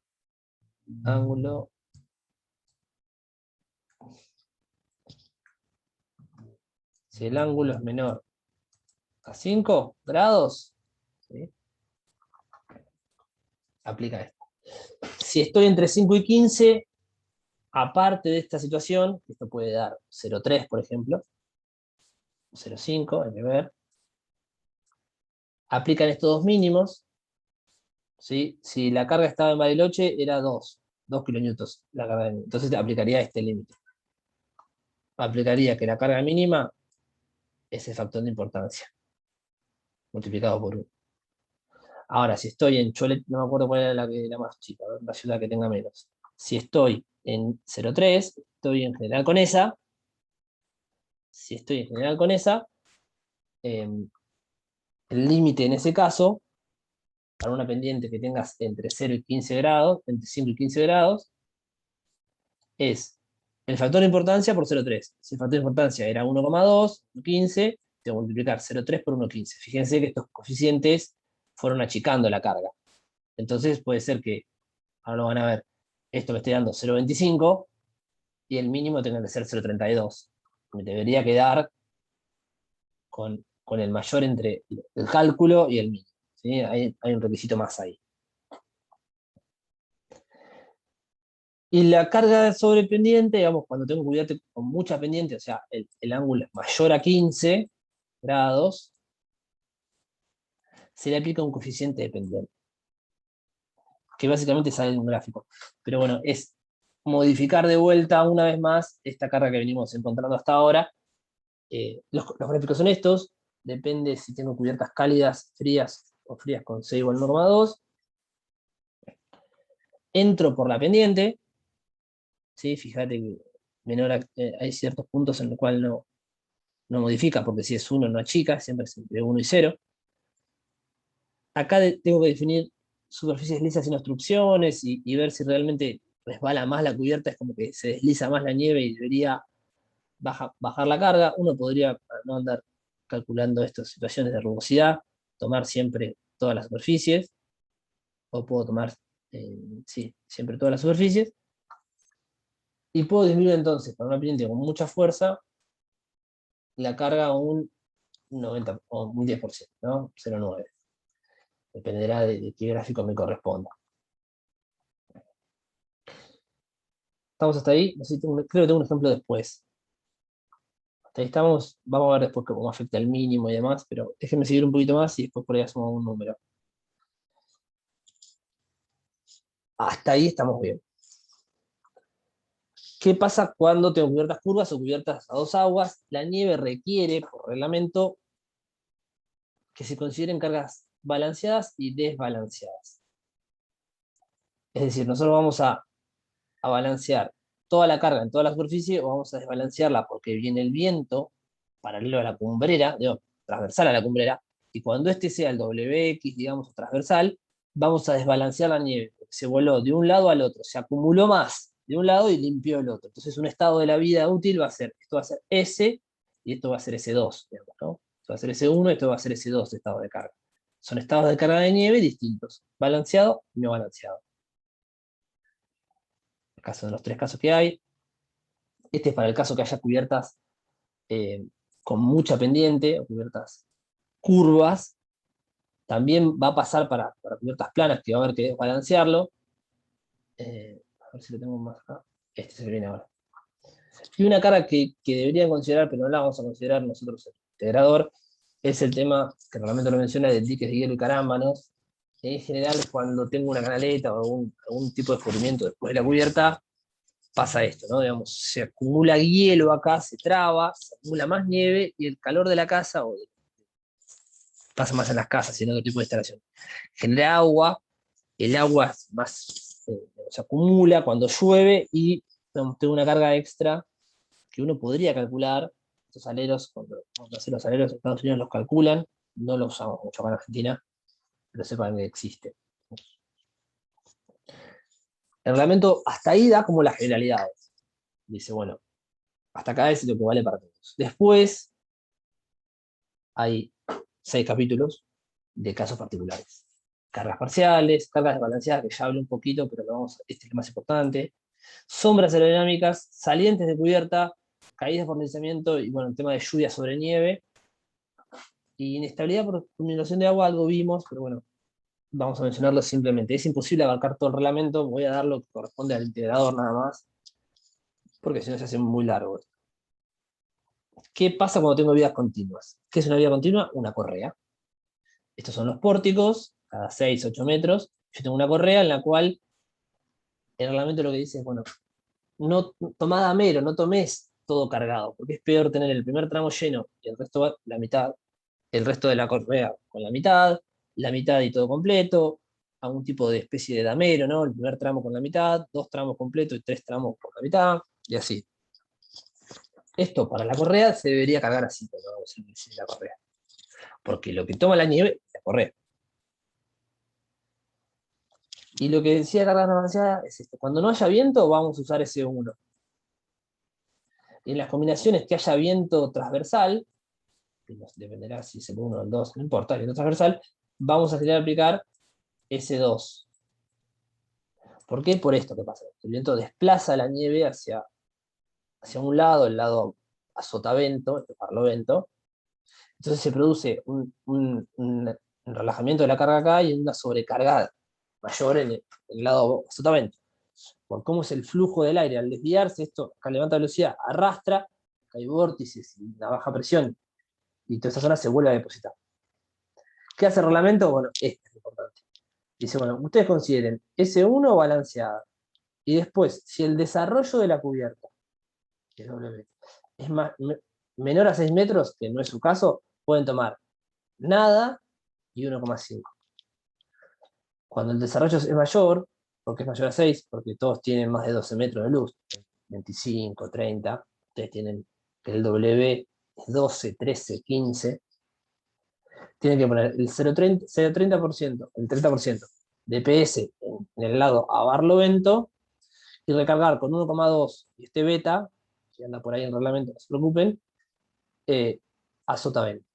¿Sí? Recargar y desbalancear la nieve. Y lo tienen que ver en el programa así, ¿eh? Eso hace que el pórtico trabaje distinto y este estado es mucho peor que este. Siempre. Y lo vamos a cargar y lo vamos a combinar.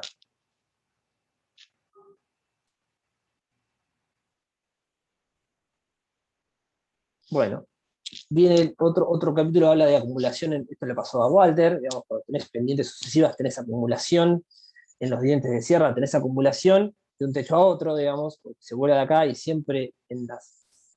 Walter tenía 6, siempre este efecto se produce, digamos, se recarga el sector este. Pasa esto también con las típicas cubiertas de fábricas antiguas, que son tipo dientes de sierra, que eran así, tenían las ventanas acá. No sé si le vieron las fábricas en Buenos Aires, que son medio así. Sería un medio mal el dibujo. Son una cosa así. Acá van las ventanas y como que entra luz en las fábricas. Y está calculado el reglamento de decir, bueno, si la cubierta tiene este formato, se produce un esquema triangular opuesto de carga, digamos, donde tengo el punto más bajo de la cubierta, donde tengo mayor altura de nieve, por eso tengo el pico de la carga, y les dice más o menos cómo hacer estos triángulos. La carga balanceada sería así, la carga desbalanceada en función a esta PF es multiplicar por 2 y llevar los triángulos según el desarrollo de estos dientes de sierra, ¿no? No creo que nadie lo tiene, pero bueno, sepan que se hace y se debe considerar.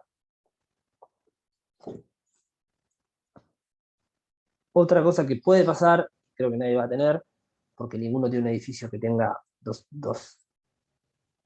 un escalón en los techos, es en general se acumula nieve a barlovento y a sotavento y suele limpiar cubiertas que son muy planas.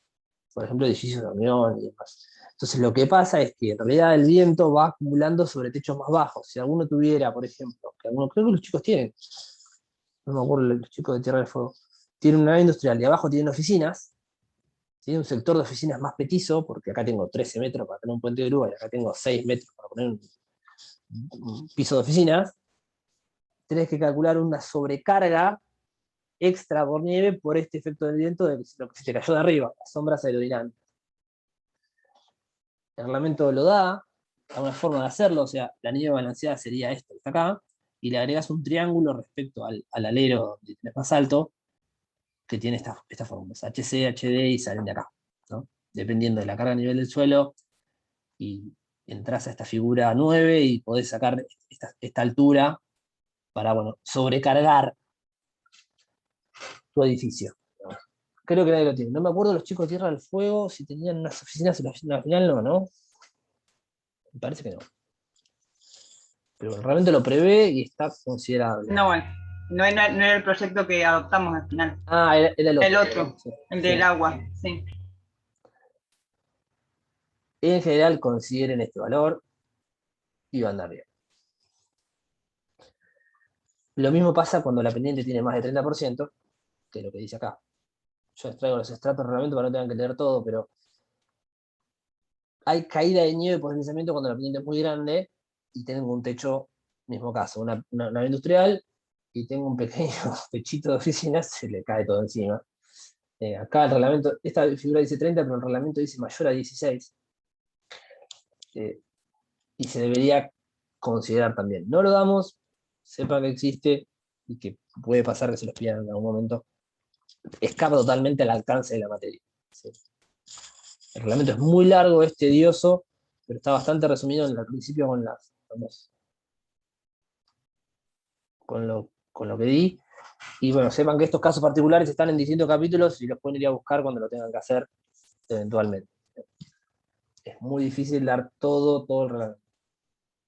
Vamos a hacer unas cuentitas para pensar rápido esto, de vuelta con esta fea nave industrial, que va a estar en Bariloche. Entonces, si estaba en Bariloche, la carga es 2 kN a nivel de terreno. La exposición vamos a suponer que C, en este caso, una situación así, más afuera de la nave industrial. Coeficiente de exposición totalmente expuesta, 0,9. No calefaccionada intencionalmente, 1,20, categoría 2, esto vale 1. Entonces, si fuera que la pendiente de la nave industrial, por ejemplo, tiene 1 metro de alto en 15, ¿sí? Tiene 30 metros de luz, y acá el alero tiene uno más que, la cumbrera tiene uno más que el alero, el ángulo da 381, hay que hacer arco tangente de esta situación, y aplicaría solamente PF, ¿sí? Porque es menor a 5, solo aplico PF. PF se calcula 0,7 por C, por los coeficientes, por la carga. Me da 1,5. Mucho más que el R, que me va a dar 0,58, ¿no? ¿Sí? Esto daba LR, acuérdense. Es 3 veces la sobrecarga accidental. La nieve manda, realmente, de los estados de sobrecarga gravitacional, la nieve por no cubierta metálica suele ser importante. En el sur afecta muchísimo. ¿Qué pasa si ahora tiene 2 metros de alto en 15? Da 7 y pico el ángulo y aplica baja pendiente, ese valor que calculamos y valores mínimos. O sea, calculando de vuelta el valor es 51, y en este caso, como estoy acá, tenemos, ¿sí? La carga de Bariloche era 2, estoy en este caso, como mínimo, PF tendría que ser su factor de importancia. Si el factor de importancia me hubiera dado 1, 2, lo mismo sería 1, 2. A mí me dio 1, así que el PF mínimo, acá le falta poner mínimo, sería 1, cumple, me quedo con el 1,51. ¿Está bien? Eso es lo que hay que hacer. Y el tercer caso es qué pasa cuando tengo una bruta pendiente. Y bueno, acá les dejé entrar a este, sin expresiones lisas.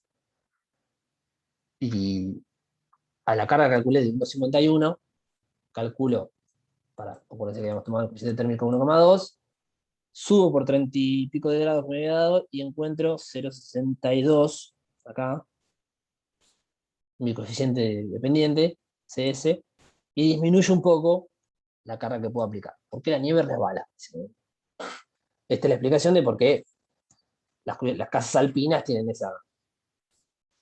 No sé, la chica que te va a ver full, no sé cómo están las casas de allá, pero las casas están tan empinadas, ¿no? Se puede achicar la cara. Y se aplican, digamos, esto lo voy a pasar rápido porque no vale la pena, se aplican como venimos aplicando siempre. Ancho de influencia, una carga por área, que la llevo al ancho de influencia y lo aplico. ¿Sí? Eso es lo mismo que venimos haciendo para todas las cargas. ¿Estamos con nieve?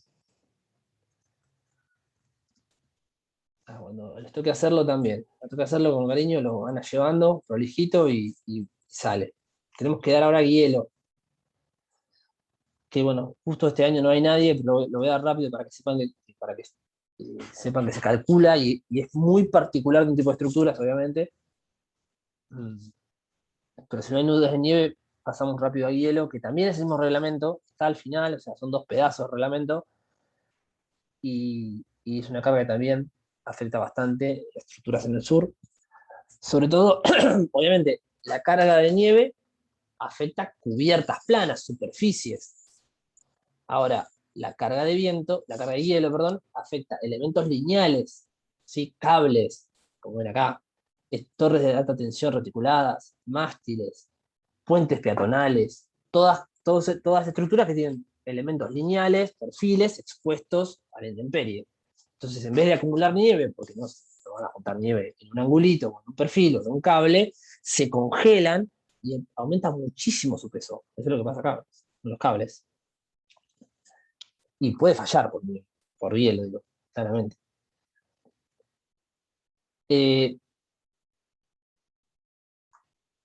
Bueno, yo dije torre de transmisión, pero bueno, en realidad las torres de transmisión se pueden calcular con este reglamento, y si no, tienen que aplicar también el 306, que es específico de antenas, que también va a volver al reglamento este y algunas consideraciones más, pero estas bases de hielo sirven para todos los casos.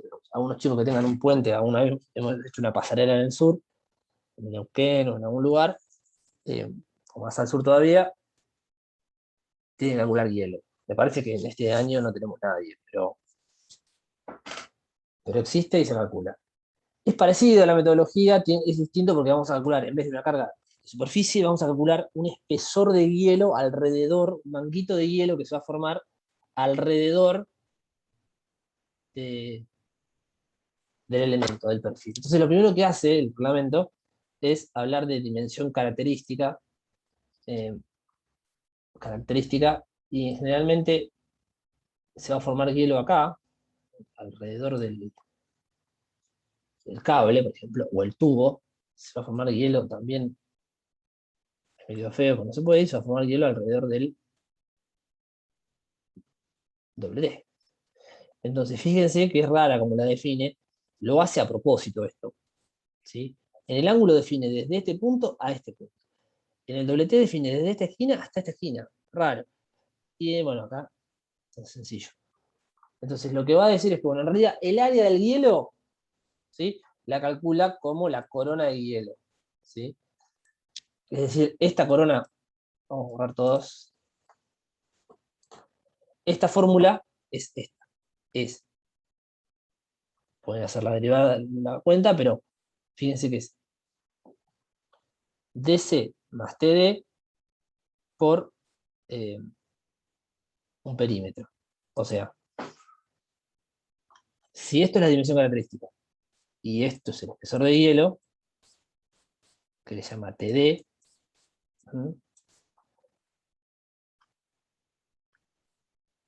DC más TD, bueno, es desde el radio hasta acá. Multiplica esta distancia toda la vuelta, porque pi por D es el perímetro, me mareé acá. Pi por TD, no hay nada, pi por TD.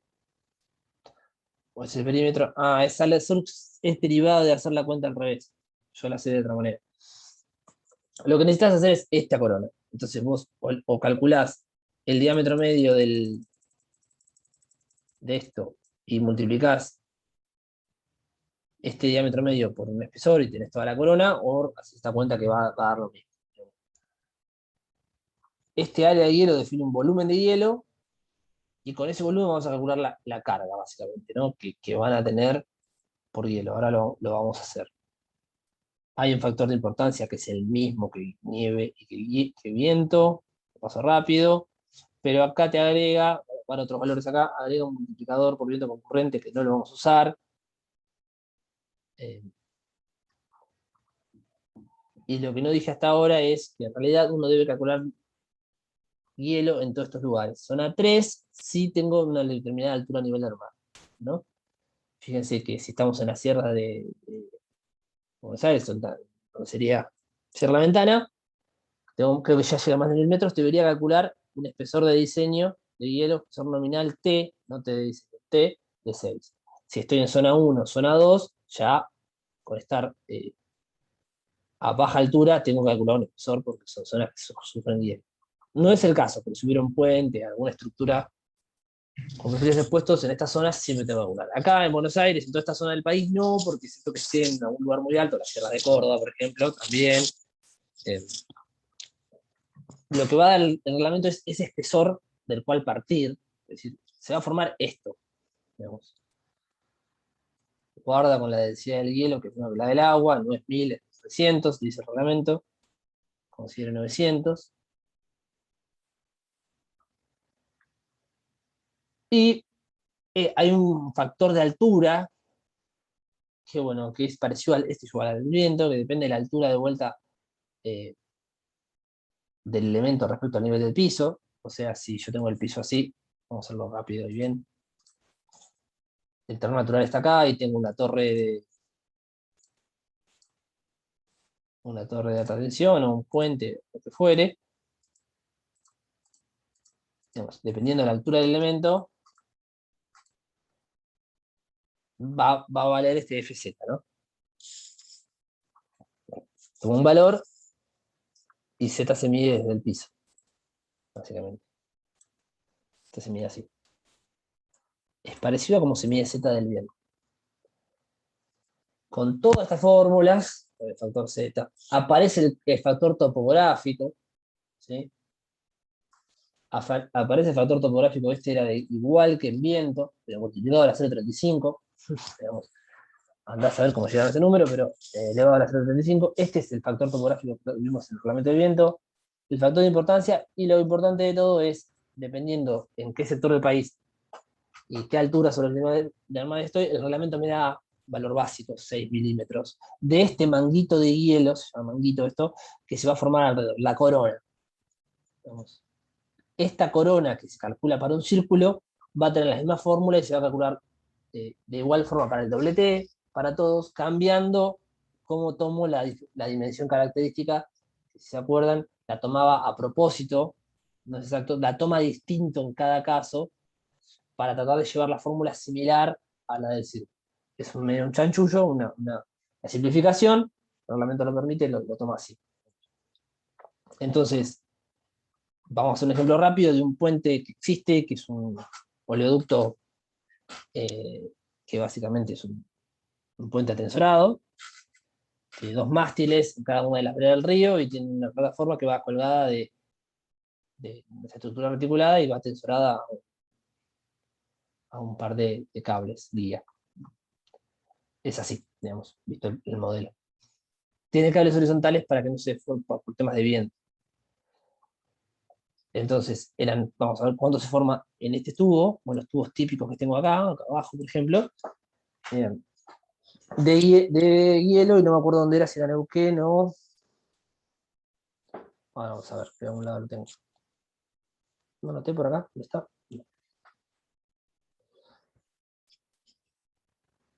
En este caso tomo la dimensión característica como el diámetro. La categoría de exposición es instalaciones temporarias o otro tipo, porque no tengo riesgo para la vida humana. Si bien es una instalación importante, no justifica poner un 3, digamos, es 0,80. Estaba en Pehuenches, Neuquén, sería esta zona 2. Entonces, estamos bajo nivel del mar, no está la cordillera. Estamos en un sector a menos de 1000 metros de altura. Tengo que considerar como espesor de hielo nominal 6 milímetros, que se va a formar de la corona. Y me anoto la densidad del hielo. Calculo entonces, para pongámosle que esté después de la vera del río a 20 metros de alto, esa estructura articulada naranja que soporta el oleoducto.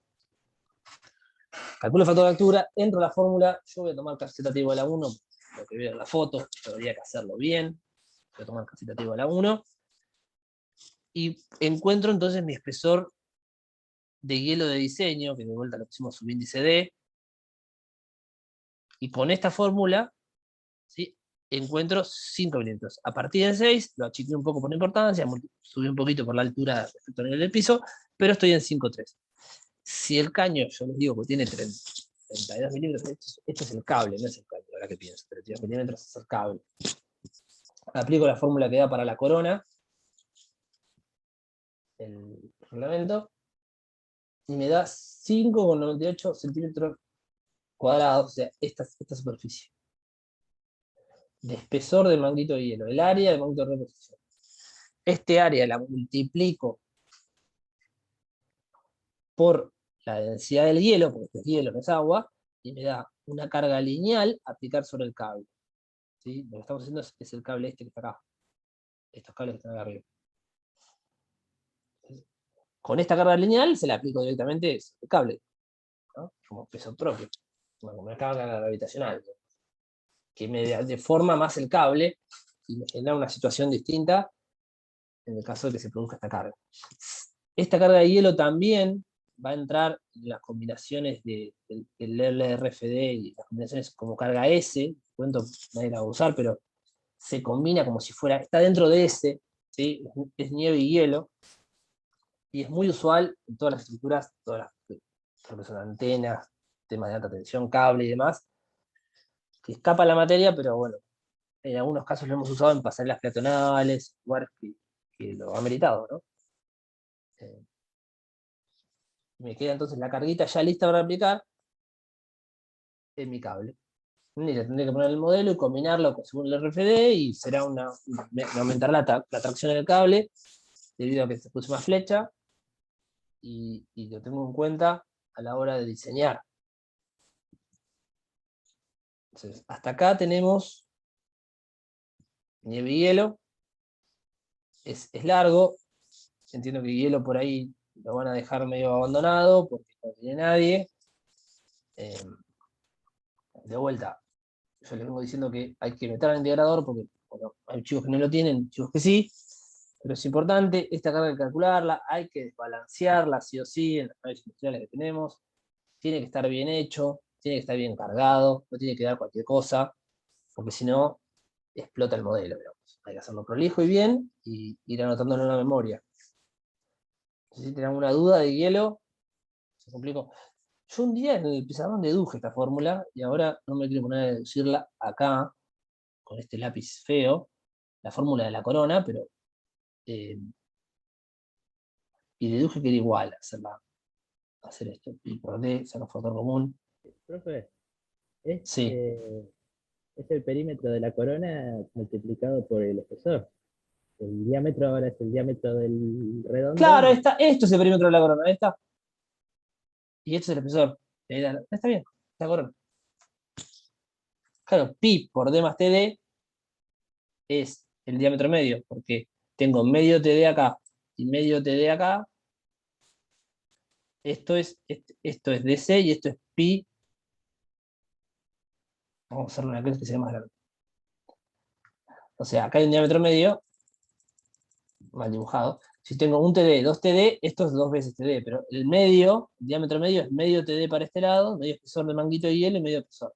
Eso multiplico por pi, esto por pi me da todo este perímetro, toda esta línea que yo estoy dibujando mal. Si esta dimensión la multiplico una vez por el espesor del manguito de hielo, tengo toda la corona. Ahí está. Me mareé con esta situación, pero está bien. Yo hubiera puesto pi por el paréntesis y después multiplicaría de vuelta acá. Así no entiendo más. ¿Está bien lo que dije? ¿Se entendió? Es el área de la corona. Ahí sí, me había mareado. Profe, Sí. con respecto a nieve, las cargas, todas estas combinaciones son del pórtico. O sea, son respecto al pórtico. No nos queda como en viento que tenemos que evaluarlo, digamos, transversal al pórtico. ¿Cómo respeto al pórtico? No entendí. Claro que todas se analizan como si fuese una carga plana. O sea, agarramos un pórtico, lo cargamos con unas distribuidas en distintas combinaciones y se evalúa. Esa es la evaluación de nieve. No tenemos que considerar una componente transversal como en viento. No, son cargas gravitacionales la nieve. No, exactamente. Todo este volumen de acá va a tener una carga gigante de nieve. Una va a ser balanceada y otra va a ser desbalanceada. Entonces vos aplicás el concepto de ancho de influencia y vas cargando tus pórticos. Sí, exactamente. No hay consideraciones transversales. Lo que yo dije es que, en realidad, Vamos a hacerlo a ver si no lo tengo acá. A ver, un gráfico que me venga bien. Puede ser este. Si el viento viene de acá, ustedes tienen que considerar una carga más así, ¿no? Hasta acá y acá sube, ¿sí? Gravitacional. Tienen que considerar dos estados de carga. Un estado de carga que está balanceado, un estado de carga desbalanceado. ¿Por qué? Porque como tengo viento transversal. ¿Sí? Esto sería S2, el estado S2. Mi carga por área se disminuye en el sector Barlovento y aumenta en el sector Sotavento. Y después hay uno que cargo directamente todo balanceado, como estaba acá. Este balanceado. Antes no. O sea, los esquemas son estos dos. Esto es S1. Cargo toda la cubierta balanceada, con lo que te dio el valor de PF o PS, ¿sí? Si el reglamento te dio un valor, te dio 0,58, vamos a 0,50 kilonewton metro cuadrado. ¿Sí? Para llevarlo a una carga distribuida tenés que multiplicarlo por el ancho de influencia A de tu pórtico. Tenés un valor. Ahora, en su caso van a tener un caso de nieve desbalanceada. Como la cubierta tiene más de 12 metros, ¿sí? De la media luz de la cubierta es más de 6 metros, digo, tienen que poner el 30% de 0,5 en la parte de Barlovento y 1,2 por este choclo en esta parte. Entonces te queda desbalanceado. Dentro del pórtico te queda desbalanceado. ¿Me explico? Esto es la cumbrera, esto es el alero, esto es el alero. Esto es el alero, esto es la cumbrera, esto es el alero. ¿Está bien?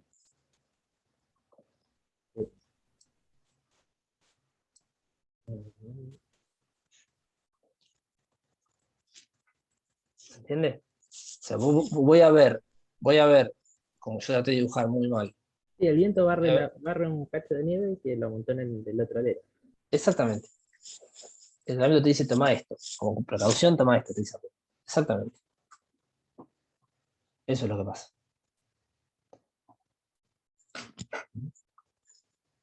Esto es cuando haya viento transversal. Esta para todas las combinaciones. Esto va a combinarse con todo y esta solamente cuando estamos transversal.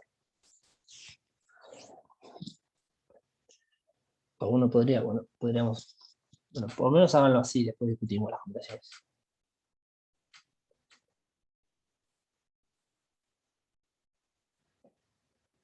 ¿Está bien? ¿Te quedó claro ahí o no? ¿O te mareé más? No, era una duda solamente para comparar, digamos, para que quede. Son estos tres modelos que te muestra el reglamento acá de carga balanceada y desbalanceada, y se carga el pórtico como una distribuida más y Sí, una vez que estás ahí, sí, algo tan sencillo, ¿me lo querés mostrar? ¿Ya hiciste algo? ¿Tenés el modelo ahí? ¿Ya? ¿Con alguna carga? Acá no.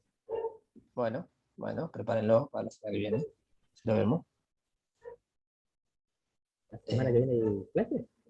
No, haceme la otra. Bueno, 2 semanas, mirá, ahí sí te voy a apurar. 2 semanas lo tenemos que ver. Ahí me engancho. Ahí sí, ahí me voy a acordar. Te dedico.